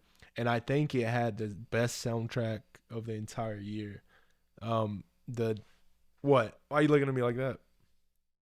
Um, The I sound is, can't name man, any, I can't name any competitors, but like I'm it's, more of a fan of like music scores and not ambiance, if that makes sense. no, there is scores like boss fights and all kinds of stuff. There's scores, a lot of strings, orchestral stuff. It's just they knocked it out of the park with this one, and the developer they're very they was very surprised with the success they got really of this. So It was deserved. they're just I don't know why they were surprised. It was deserved. yeah it's it's like a whole new experience for gaming that I've never been a part of. It's just a lot of fun. There's not much I can say about it that hasn't been said before, but yeah, it's my number two. Yeah. I was surprised because it was your number two, and then again, the developers from software. I want to say they're under Namco, but I don't know for sure. But I Yeah, do I'm not sure about that either. I know I did see Namco or Bandai Namco in the credits somewhere, but I didn't know that. I thought that was a cool fact, but Oh, I have one cool fact about it though. So, one of my favorite shows ever is Game of Thrones, and the author and creator of the books and show, is his name is George R. Martin. He's a creator of the Song and Ice of Fire books and novels and stuff. So he, from software, reached out to him to help world build Elden Ring. So that's why it's so detailed. That's all he does. eh, So yeah, so yeah, the world is so like it feels so lived in and authentic and real, and he had a big hand in that. it definitely paid off. Like when Oh that yeah, game released, I bought it too, but I didn't get that far because this was my first Souls game. Well, no, it's not my first. I played Bloodborne. Couldn't get Bloodborne. past the Yeah, first it is boss because insane they want you to run away. I'm one of those people. I don't run away from fights, and this is why I had a tough time with playing Elden Legend Ring. of Zelda: Breath Oh of the Wild. Because he was telling me, "Oh yeah, when you first start out, you're not gonna have access to good weapons, so you yeah, have yeah. to run." I don't like running, so I never got past Bloodborne. But Elden Ring, I at least got past. I wouldn't call them bosses because I haven't beat the first actual boss. But like, it's fun going back and see where you died and stuff like that. And basically, right now I'm in the middle of just farming the same couple Yeah, bosses yeah. so I can get better skills so I can take on that first boss. But like it's not my cup of tea, but I can definitely see all the artistry and everything that went into the game, and, it won Game of the Year for that year, right?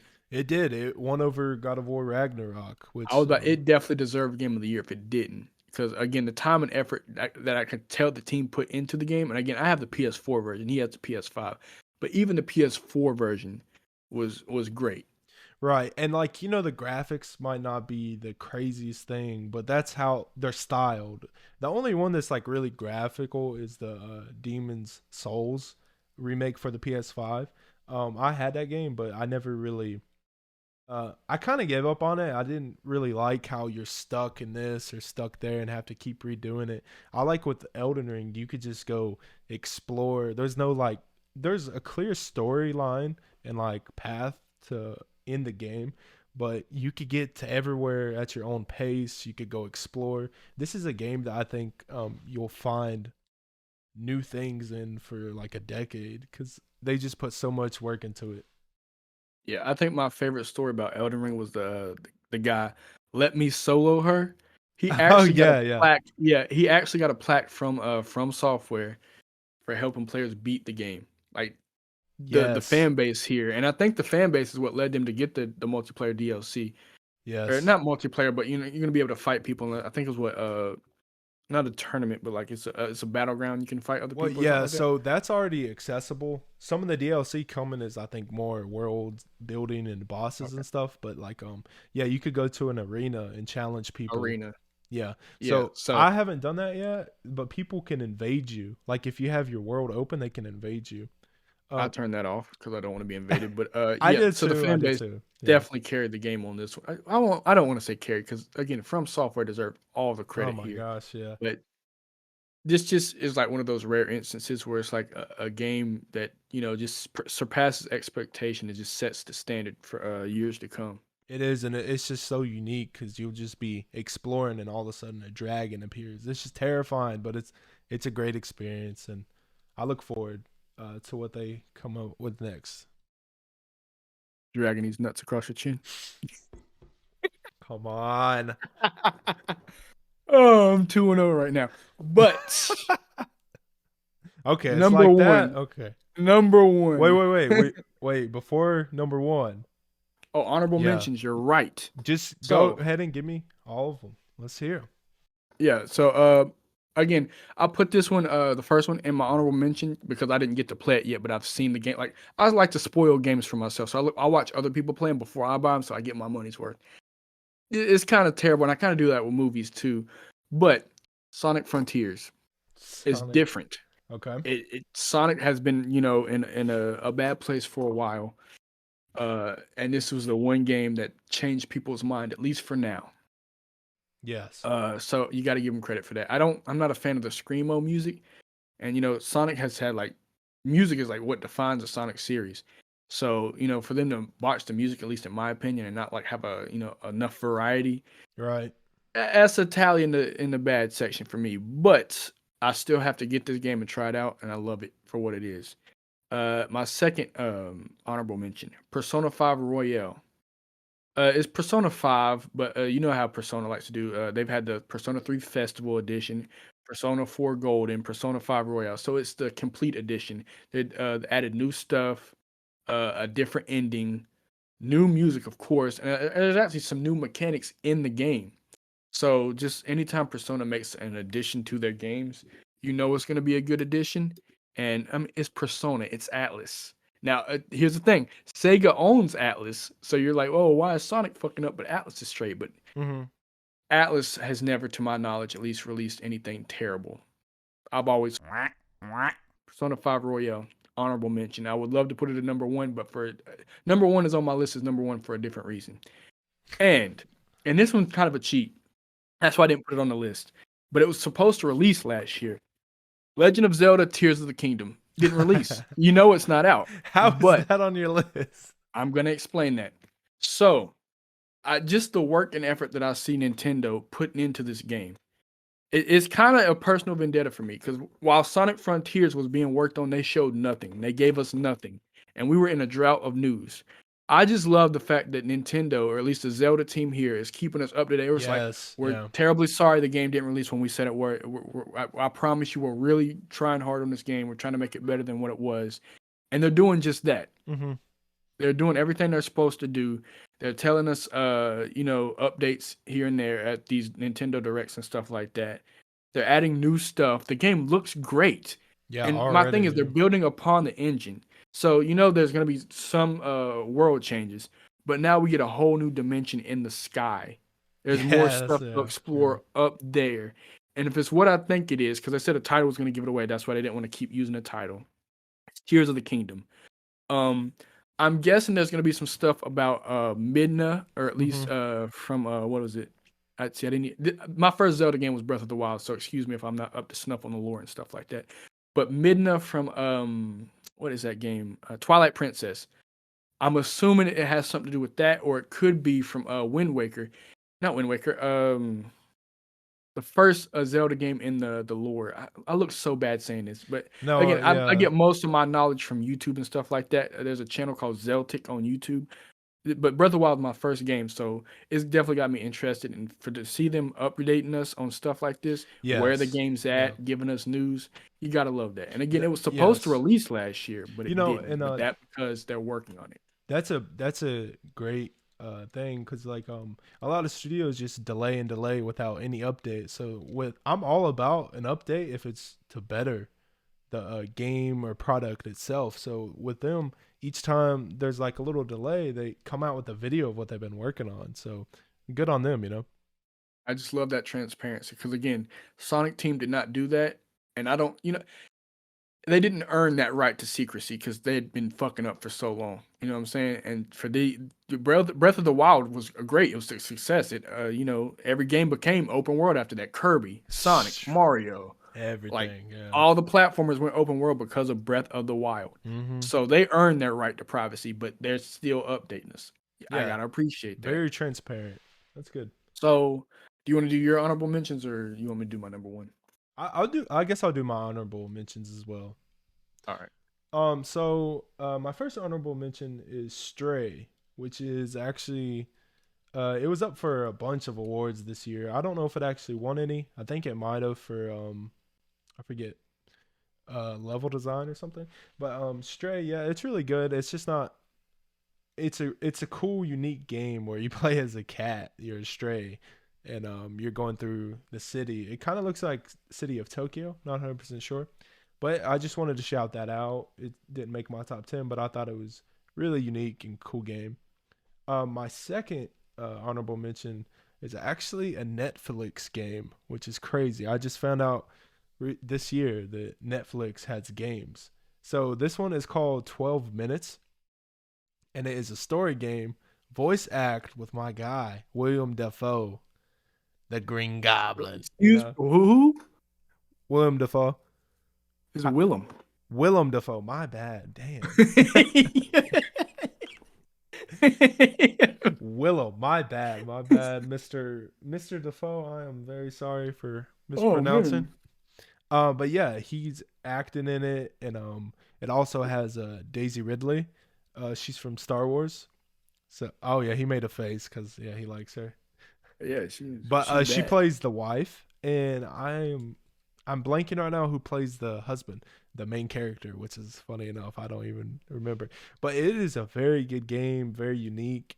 Basically, you're stuck in the same day over and over and over and over, and you have to keep trying things to live and survive the day. So I wanted to shout that out because I think it is a very creative, and man, the voice cast was awesome, and from a Netflix game too. Like you could get it on your iPhone and play it.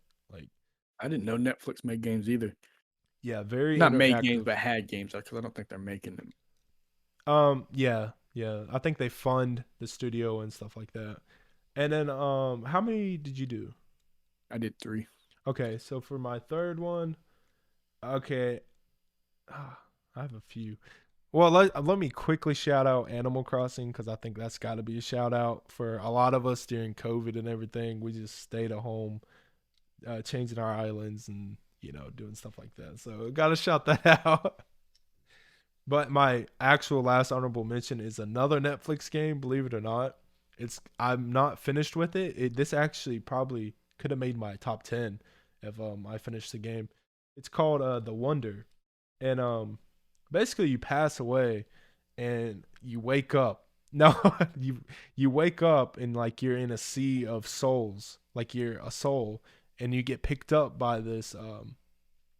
It's kind of like Vikings in a way. Like they take you, on the boat to Valhalla. So you get picked up, and he takes you to like their master or whatever. But before you get there, you have to go through all the memories of your life to prove that you're a good person so that you get into heaven or like whatever the afterworld. If not, you get discarded. So it's a very, very fun game, cool concept, and the art style, the music is amazing. Very emotional music, but it's a very good game. So I just wanted to shout that out. All right, so here it is. Number I'm one. just gonna redo my list here just so you get the picture. Number 10, Pokemon Legends Arceus. Number 9, Sonic Origins. Number 8, Klonoa Fantasy Reverie series. Number 9, what? Yes, 10, 9, 8. I got to this number and had to recount too. Number 7, Modern Warfare 2. Number 6, Overwatch 2. Number 5, Splatoon 3. Number 4, TMNT Shredder's Revenge, which is also it got released last week to Netflix games. I do remember seeing a commercial about that. Number 3, Crisis Core Reunion. Number 2, Pokemon Scarlet and Violet. Here we And go. number 1, Fortnite, baby. look, look. Fortnite. So for some of the same reasons Oh my god. Matthew here Yeah. said, it's not that I was hating gaming, but like as far as multiplayer games go, Yeah. it Yeah. was great to play online with people. At least trios. If you get into quads, it is god awful. Yeah. It is god awful. But like my main thing was spending money. Oh. You can get these Marvel suits, and look. You know where I'm going with this. The game hit peak when Dragon Ball released. When those Dragon Ball skins, when those Dragon Ball skins dropped, Oh my god. everybody was on the game. And Yeah. you Yeah. got the Kamehameha. You actually got to launch a Kamehameha. So that's when I really got into like I was playing seasons prior because it was like I forget. I think when they released no build mode, I got on like when they first released it. I've been playing. I dropped off again, but when they dropped those Dragon Ball skins, I got back on, and I actually started winning. I fucked with it, and they just kept adding and adding and adding. There was like a bunch of Marvel stuff afterwards too. I think the Thor movie came out. They had cool like logos and posters and stuff like that. Yeah. It's just all the new mechanics they added really changed the game for me because I played Fortnite when it first came out when it was in the beta, and Oh then I played it wow. when it was Yeah. when it got released, but it was still the build mode. This came a long I didn't way. like Yeah. it. Yeah, I didn't like it then, but I love it now. So it Yeah. just for And hours put into the game, the cosmetics, what it did for the community, what it did for gaming. Like I hated Fortnite. Years previous, I hated it, yeah, but that's I how I I was. got to give credit where credit is due. I got to give it where it's This due. guy is a skin fiend, but mostly emote fiend. He is just like he I loves to got him. dance on people. Like I'll be killing somebody. He's like, wait, don't kill him, don't finish him yet. And then he just starts emoting on it. It's hilarious. Like you can really be a troll on that game, and I love it. It's a great pick, and it could have been my number one just for how much fun I've had on it. And it's a lot of fun playing duos or trios. Well, all right. Number one Fortnite. I didn't think you were gonna go there. You Look, know what? I'm changing my list. Number one is Fortnite. No. stats are there. All right, so I'll do like Kindle did, and I'll run through my list once again to give you a refresher. My number 10 was Skater XL. My number 9 was Tony Hawk's Pro Skater 1 and 2 remaster. My number 8 was Far Cry 5. 7 was Returnal. 6 was Kingdom Come Deliverance. Number 5 was Fortnite. Number 4 was Life is Strange 2. Number 3 was Sifu. Number 2 was Elden Ring. And my number 1, it's not even from 2022, but it's the first time I was able to play it. God of War 2018. Now, this game is just, man, I was just so drawn in, and I think I completed the game in like 2 days or something. I just was so hooked, and like I said, I haven't been hooked to a game like that in quite some time. And God of War, man, I kind of sped run it. I was just so hooked and intrigued in the story. And just Kratos, man. Like I think he is like top 5 video game characters ever. His story is just so fascinating, and like he's a god killer. Like you get to play as a god. I mean, what else could you say? He was what Gore thought he was. Gore Yeah. from Love and Thunder. He was what Gore Oh, thought he was. oh man, he could have been so much better, but that's for another time. Also the voice acting, with Stupendous. I Stupendous. think it's the best. No, it is. It really is the best voice acting I've ever heard in any video game. Christopher Judge as Kratos is just top tier, and his son, I forget how to pronounce his name. I don't want to butcher it, but I know he's voice acted by Sonny Soljic, and he's been doing real big things. And they both, I think, Christopher Judge just won for voice acting of the year. So And his son's name was Atreus. I thought you were talking about the Atreus, voice. yeah, yeah. 'Cause Yeah, I it's didn't know Atreus, Sonny's but soul. I didn't know the pronunciation of it. But Yeah, yeah, you could man. have said Loki too.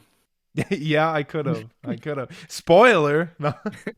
Come on, y'all But played it. but well, like I said, I just was able to play it finally for the first time this year, and I can't wait to play God of War Ragnarok, and I think that would have been my number 1 probably if I was able to play it before we did this podcast. But yeah, man, God of War is just the hype is real, man. I get it. I understand people for years were telling me like how good it is, and it's one of the best story-driven games I've ever played. And there's a lot of puzzles in the game, which is a lot of Puzzles. fun. I love puzzles, so it's just like, yeah, you get to throw an axe, you get like Yeah. chain blades, like there's not much more you could ask for in a story. So I'm And I very will very say, impressed. I played God of War 3, and that was another one I played because my cousins had a PS3. But like it is such a different change from the old God of Oh, I Wars, but it know. is Yeah. a welcome and it was much needed. Yes. Yeah, and I Like think I said, if everything went open world, but like out of all the games for it to work on, God of War was one of them. dude, yeah, and I think this should be a leading example. If you want to reboot a series, this is the standard. you know, like Definitely. it's just it blew me away. The soundtrack as well. I get chills with the it's just like I'm just I'm in awe of the game, and I'll And probably speaking of replay it this again. And speaking of the standard, I feel like this opened a lot of people's eyes. Like a lot of celebrities, when you tell them to voice over in a game, they're like, "This isn't acting. This isn't what I signed up for." Yes, They yeah, think it's a joke. But like, what was it? they I don't want to do. get it wrong. So they do the mocap, and they were one of the first games to do like full scenes and mocap and stuff. So they're really Yeah, acting in the game. And but I'm like, what was it? Ray Liotta. oh This is yeah, the first Ray instance I can think of. Liotta. Ray Liotta was the first like that I can think of that comes to mind. Was like the first actor to really get into voice acting for video games. That wasn't like a movie video game where they had to use the same actors from the movie. Yes, But yeah, he did Tony Versetti in Vice City. And looking back, he said he didn't like the role as much because it was like this isn't real acting and stuff like that. But it just goes to show you if you put in the work, you do everything you're supposed to, and you actually, get involved with the story, it yes, can be fucking just like real on-screen acting. It is perfect. it is, Christopher man. Judge is perfect for this And, role. and some of the scenes are so powerful. It's up there for like some of the best scenes of the year for like that year. You know what I mean? Like out of any Yeah, media, and they did such a good job with it that now it's getting developed into a show. and I hope they do it right. And I I hope, hope they do it and they right. better cast Christopher Judge, man, because he is I don't know if Kratos. they will. He's Kratos, and he's got the build. This dude is He huge, does. and man, he's him. You know what I mean? He's him. You are not that guy, pal. Not that guy. he But no, he is. yeah, he is. But when I first heard of Christopher Judge, I was like, why does that name sound so familiar? I used to watch Stargate, and he was on Yeah, Stargate. Stargate. So yeah, he's an actual actor too. So I Yeah, think he has the chops for it, and I'm just man. Like I said, God yeah, of War, man. God of War. We have two very different number ones, but I like both picks. yeah, definitely. All And right. I just want to end it with this. Not the episode, but I just want to end it No, with yeah. this. But boy, these nuts are on your chin, boy. You're a dickhead Holy for shit. that. Hey, bro. Who the hell's behind you? What are you talking about? There ain't nobody behind me. Bro, who the is that? I didn't see nobody. What are you talking about? Hey, man. Oh, you mean I just, Jason? you got You Aquaman in your mean guy. Jason? Who the fuck? Oh, my For, God. okay. Yeah, there's just Jason Momoa behind me. For anybody wondering, um, for for context, Where the hell he come from? he's always gonna be here. Look at him, all his glory right behind us. Yeah, he's a official member of the podcast. What do you mean? No, okay. Okay. For some context, my mom is obsessed with Jason Momoa and Aquaman. She's like in love with him. So for her birthday, I got her a full size cutout of Jason Momoa, and I put it outside of the door. And I said, "Oh, a guest is coming for you." So open it, and that was Jason Momoa. She was like making me take her picture with her and everything. But yeah, Oh, man. dude, he looks hilarious. People are You actually scared the hell saying out of me. people were saying he would actually make a pretty good Kratos, but I don't know about that. Yeah, Let him stay as Aquaman. not anymore. Yeah, well, you know what I'm saying. Woo. Okay, so the next thing we're gonna get into, should we do our game recommendation or top 5 developers? Uh, let's do top 5 developers and end on recommendation. Okay. You want to start? You want me to start? I started last time, so I'll Okay. let you go. So my number 5 top developer of the year for me is House Marquee. Now, they're the ones that created the game or developed the game Returnal that was on my list at number 7. And I'm just very impressed what they have been putting out, and like the world building that they're able to do in that game is just astonishing to me. It's very immersive to a fault because it gets scary. um, but yeah, I'm just really looking forward to what they do next, and I'm all in. Yeah. Well, my number 5, and again, my top 5 here is literally just the top 5. They're in no particular order. So Mine is. No, my I'm just kidding. the first one I have is From Software. Again, Elden Ring speaks for itself. We already talked about why we both like it. Again, I'm not even a fan of those types of games, and I got to give credit where it's due. Yeah, So man. They just I don't even gotta say nothing else. yeah. You don't, man. You got anything else to say? I mean, I'm gonna leave it at that. Elden Okay. Ring. That's it. From Well, Software. Elden Ring. okay. All right. My number 4 is Insomniac. Now, I know they didn't really develop a lot, but it's for Spider-Man, okay? It's for the Spider-Man games. Yeah, Cuz big Spider-Man fans here. we're fanatics. Peter. Go Peter. Web, go. Go Web, go. Shazam. No. Peter, don't tell Harry. You know how much I've sacrificed? Okay. So, yeah, it's for sorry, we're goofs. It's for Insomniac, Spider-Man, and Miles Morales.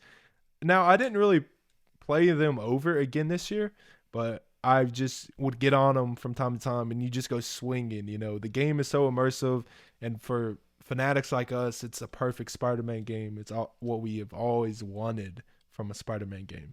So that's Yeah, why. and just to quote Logic, or at least his song, Black Spider-Man. Exactly. Shout out Donald Okay. Glover. Yeah, I would have loved for him to voice him, other than the Ultimate Spider-Man show on Disney. But we got what we got. I love what we got. We got a little got a little cameo. Cameo. Uh, but not number 4, but just the next one on my top 5.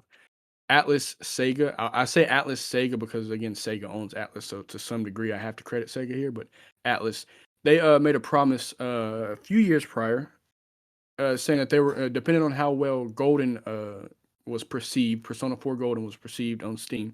They were going to start porting more games. And literally, as we're recording this, because I don't know when you guys are going to get it, but as of today, recording this, Persona 3 Portable P3P and Persona 4 Golden have been released to other consoles besides PC. So you can get on your Switch today, look up and buy Persona 3 Portable. Wouldn't recommend it. FES is better. Persona 4 Golden, you can buy those games and play them. And then again, Persona 5 Royale, Scramble. They have been killing it with their releases and ports and just like their content overall. So you got to give them credit. Oh yeah, man. My did you say you could play mobile? Like download it on mobile? No. So it's called Persona 3 Portable. I don't think it's released to Netflix and stuff like that. If you have a Steam Deck, it's mobile, it's portable. But you can it's so far it's on Steam, PlayStation, it should be on Xbox, and I know for sure Switch because I have it in my cart. Okay. Well, good man. My next I he's not really doing numbered, but I'm dramatic and I kind of like Dun, stakes. dun, dun. So my number 3 is From Software. And I mean, we just, we said everything, Elden Ring, duh. There's not much to say. It's just they breathe new air and breathe a new life into a genre that was kind of gone stagnant and just like one note. And now, like he said, he doesn't really like those kind of games, but he appreciates it.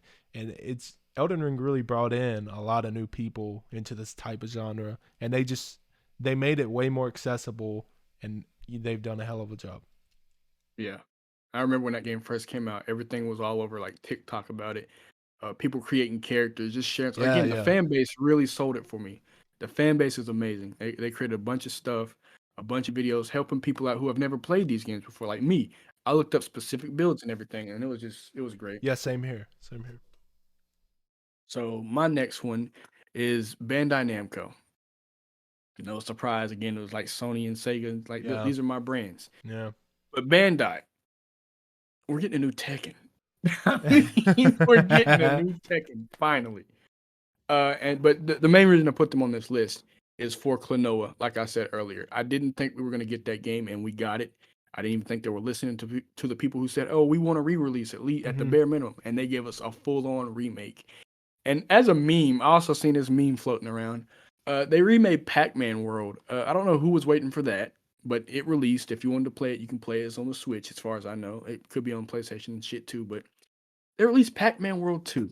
So like they went out of their way to release or re-release older games, and they didn't just port them or anything like that. They remade them from the ground up, full remakes. So you got to give them appreciation for You that. got to give them props for that, man. I mean, Yeah, they didn't have to do it because they were niche games nobody right, had really yeah. heard of or asking for, and they did it But anyway. it's really rare for like a major studio like them to listen to their supporters and like, hey, this is what we really want, and to actually go through with it and give it to you. So Right. shout out them, man. My number two is Santa Monica Studios for God of War. Obviously, like I Yeah. said, I've just never played a game like this before, and I was just so enthralled and deep into it, and I loved every second of it, and I plan to check out the new God of War Ragnarok very soon. I just haven't had the time, but now I kind of do. So yeah, man, I'm just so impressed, and I hope that they have like a stake and say in the Amazon series because they know what they're doing over there, man, and I'm looking forward to any new stories that they come out with. All right. So next one on my list, the Game Freak slash Pokemon Company. I know I was just talking shit about them, but again, I got to give them credit where credit is due. They released 3 games last year. That's Three. unheard of. It's not unheard of, and you really shouldn't do it because the quality becomes lacking. But the fact that they said, "Hey, we're going to release 3 games," in 2021, they said they were going to release uh 3 games in 2022, and they actually stuck to it in 2022. Just the support for the games, at least I can say for Sword and Shield, they did what they were supposed to. That was an older game. That wasn't even part of the release, but they, kept the DLC. And then for Legends Arceus, they gave us what little DLC we got. But for BDSP, they gave us the Fabled Arceus and Shaman events. Now, for people who don't know, these events were locked to like small little events that you could only get. And as far as I know, they were you had to go to like certain spots, and then you had to go to Japan to get them. They made them accessible to everybody this time around. So now people have legal Arceuses that not gender modded in the game. They have legal Shamans and they have legal Darkrai's. Now I will say they did slack and they didn't give us the Deoxys event, so nobody has a legal Deoxys in the game. But again, they released 3 games. They gave us adequate DLC.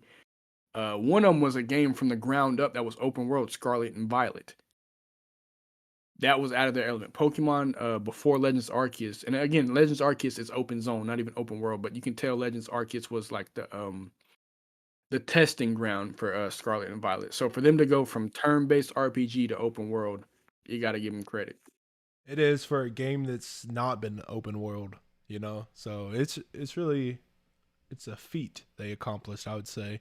And you know, Yeah. like you said, if they just put the money in, like, dude, they would sell like hotcakes.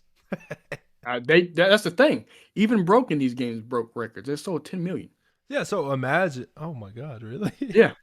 Yeah. Just imagine if they actually put in the money for it and funding Imagine. and not rush too, because sometimes I feel like they rush them. They definitely do. All right. Well, so my last one, my number one, I got to give it to Slow Clap, indie developer. Yeah, he keeps doing the, for people that's just listening, he keeps doing the slow clap. I got to give it to him. They developed Sifu, and I just give them the most props out of anybody this year. I mean, from software, of course, but Slow Clap is just impressive because they came out of nowhere. They came out of nowhere and just surprised everybody with this game. and uh, he keeps doing the slow clap. I'm sorry. But you're a dick. But yes, they gave us Sifu, and all eyes are on them at this point, and they have a lot of pressure on them. I don't think I would want to be them right now because everybody's watching. They didn't expect any awards or anything, but they've been nominated for best indie and everything. So shout out Sifu for being very unique and giving us a great game. All right. So again, in no particular order, but I do want to give this spot number one if I did have to order them. And when I say this, it's just because I don't know the exact team that's working on it, but Nintendo. But again, specifically, if there's a Zelda team, I want to credit the Zelda team for Yeah, again which keeping there us is, I updated. think. Yeah. Yeah, I just don't know the actual name. I'm just gonna keep saying the Zelda team, but I'm pretty sure there's a name for it. But and I probably should have researched that. That is definitely on me. But Oh, the for Zelders. keeping us for keeping us updated, actually doing what they're supposed to do and what they said they were going to do, holding themselves to their own standard. Because that game looks amazing. It hasn't come out yet.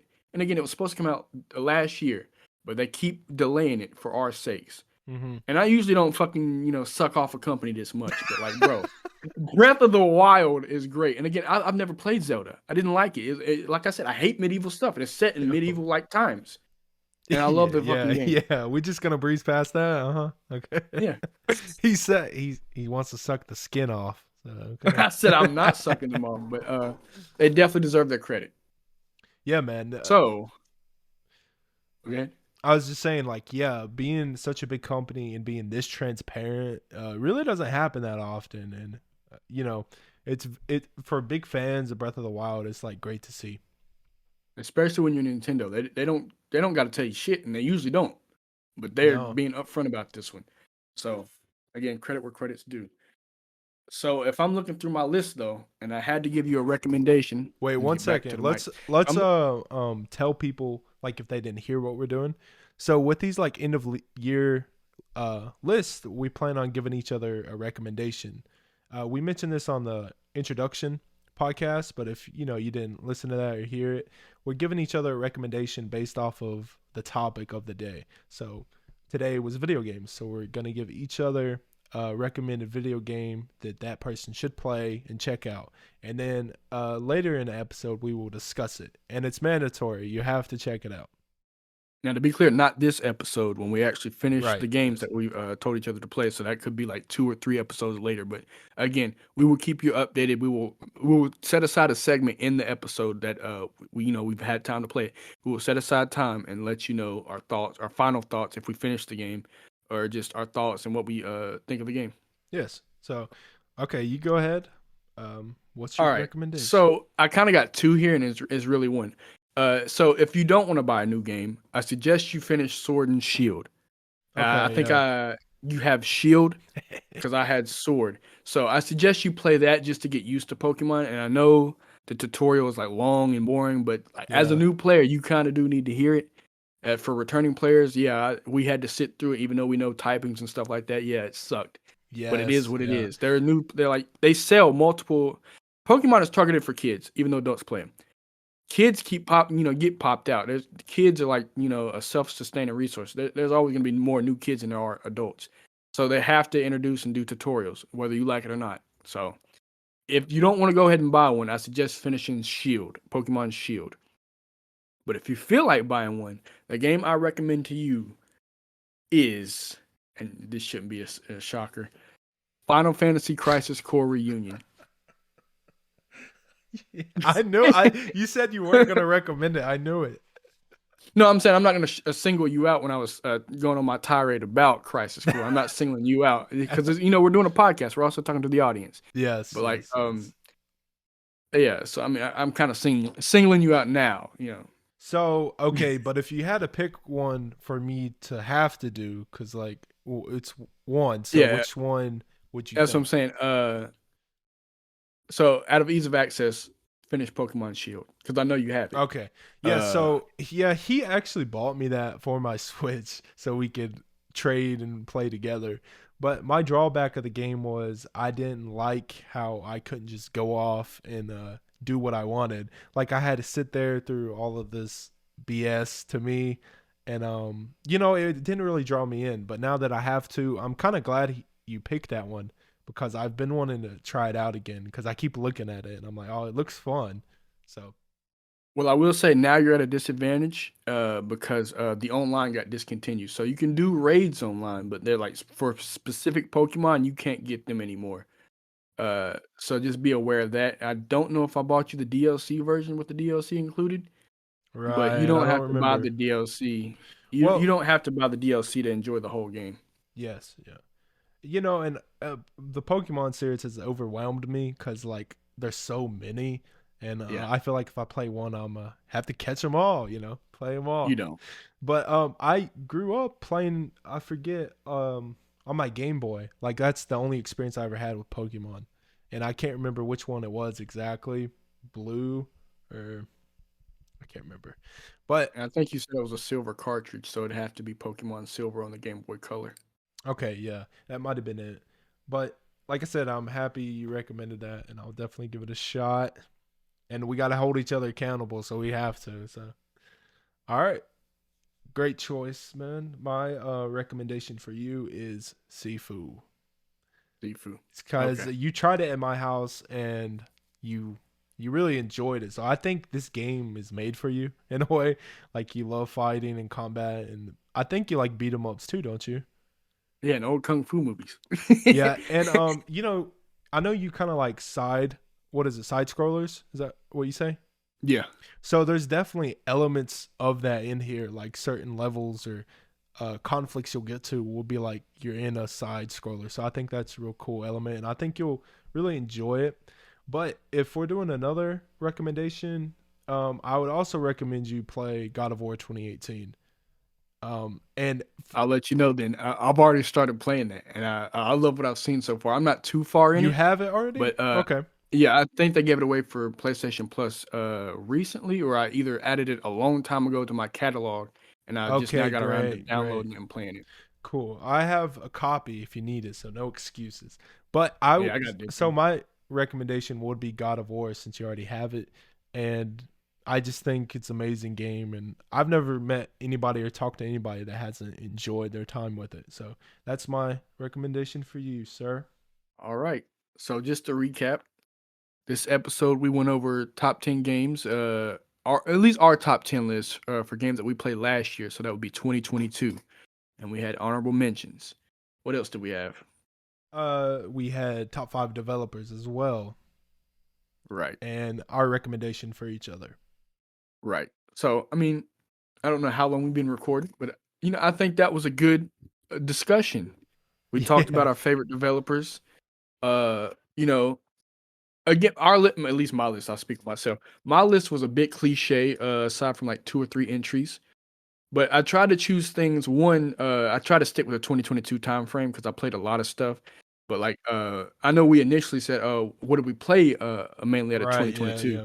When I looked at my list, sure, I did play a lot of older games, but like a lot of them were the newest games that came out, like Modern Warfare 2, That's uh, true. That's true. Yeah. Klonoa, Overwatch, and stuff like that. So, like a lot of my games I wouldn't say we're trendy, but Mm-hmm. like I played them because Modern Warfare had just come out, so I know people weren't playing Modern Warfare 1, so I couldn't add Modern Warfare 1 to my list. Right. Right. Overwatch 2 is technically still Overwatch the original, but because it's got revamped, it's all Overwatch 2 now, so I mean, I had to put Overwatch 2. And then I just really enjoyed the Pokemon games. And again, they released 3 games last year, but I only put two on the list because those were my the ones that stuck out. Even though I've never played, or I played Dominant Pro, but I never finished it. That's where I dropped off at when Pokemon went to the DS. So I actually got to finish and play Brilliant Diamond and Shining Pearl for the first time. I loved it, what it was, but usually when Pokemon does remakes, because they were remakes, when they do remakes, they're from the ground up and they're in the engine of the last game that released. So they would have been in the Sword and Shield engine, which you have the game Sword and Shield. So it was supposed to be 3D. You walk around. It was in a chibi style. I don't like that, so I Yeah. couldn't put that one on the list. Yeah, and to be uh honest, I just did not play enough new releases of 2022. I just picked out the ones that I played that I thought were the best. But I played some big titles like Elden Ring and Sifu. Those were pretty big of the year. But with this podcast, it will definitely make us want to play more new releases as we go, so we Right. could talk and cover them. Like the next big game that I want to get that's coming out is Hogwarts Legacy, and I've seen that. and it looks fun, like for people that's not even into the Harry Potter franchise, because you choose your own path, like you're a good wizard or a bad, like dark and light, like Star Wars, the And Sith. just for reference here, we're both Star Wars. He said Sith, and they gave him Star. We're both Harry Potter fans too. Yes, I am a huge Harry Potter fan, and I know there's a lot of controversy with Miss J.K. Rowling, but I'm still gonna play the game, to be fair, because there's options. Like you could do whatever you want. Who doesn't want to be a Yeah, wizard? You could there just came out news that you can actually torture and kill people too. So I mean, I sound you're like a gonna have fun maniac. with that. Yeah, Yeah, yeah. I I sound was like gonna a say, but free will means free will. So the fact that they're letting you kill and torture people is just a greater assessment of the game. It just yeah. means that they went the whole way. Yeah, and the character design. There's like, I mean, not design, but yeah, character design. You Creative. could create your own character, and they finally a game added in African American hairstyles. Like, and you could Yeah. speak on that better, but there's no games that has that feature. Well, hold on now. Pokemon, Scarlet and Violet, which was another reason, and I forgot to put when I say that. I forgot to say it when I put it in my list. Legends Arceus had some hairstyles. BDSP didn't have much. You just looked like a white guy in blackface with the white hair still. Like you had the black hair color, but you looked like you had a white hairstyle and stuff like that. And again, Yes, yeah. hairstyles for me don't make or break the game. I understand these are like Japanese companies, at least a majority from my list that create these games, so they don't interact with black people like that. So, but whenever they do put that in there, it is a bonus for me because it's like, oh, I can further relate to this character. Hmm. I mean, my Yes. hairstyle is weird though. Nobody's really rocking whatever I call this thing. Me and you both, bro. I guess curly froze, almost halfway See, froze. mine are like into coils though. They're Yeah, like yours are almost coils. dreadlocks. But yeah, I think it's cool to see, that inclusion finally. And hopefully that's for more games to come. But yeah, Yeah. that's I think that's all for this podcast. All right. That was So episode 1. yes. So our next podcast following, I think the next 2 or 3 is also following this format. We're gonna be just our highlights of 2022, and the next one we're gonna be going into depth of our favorite albums of the year and artists of the year. So, Now, when we say albums, I do want to specify here. This could be like projects, yes, my bad. projects. It could be mixtapes. It could be a tour if an artist had a tour. I had one on my list just because of the rollout and release. The album was, I know what you mid. yeah, okay. Yeah. The album was mid. Yeah, Not but gonna lie, then but the like just the release and the build up itself was spectacular. So it had to be on the list. That's why we broadened it to projects and not necessarily yes, albums. yes. So yeah, it So could be like a little EP as well. It's just what we think was the right. best of the year. But yeah, that's our next podcast, and thank you for tuning in. And if you want The more, what podcast? oh, it's the what's it called, Mister J- Media buffet. Media Media buffet Buffet? podcast. It's the Media Buffet. Now you playing too much Animal Crossing.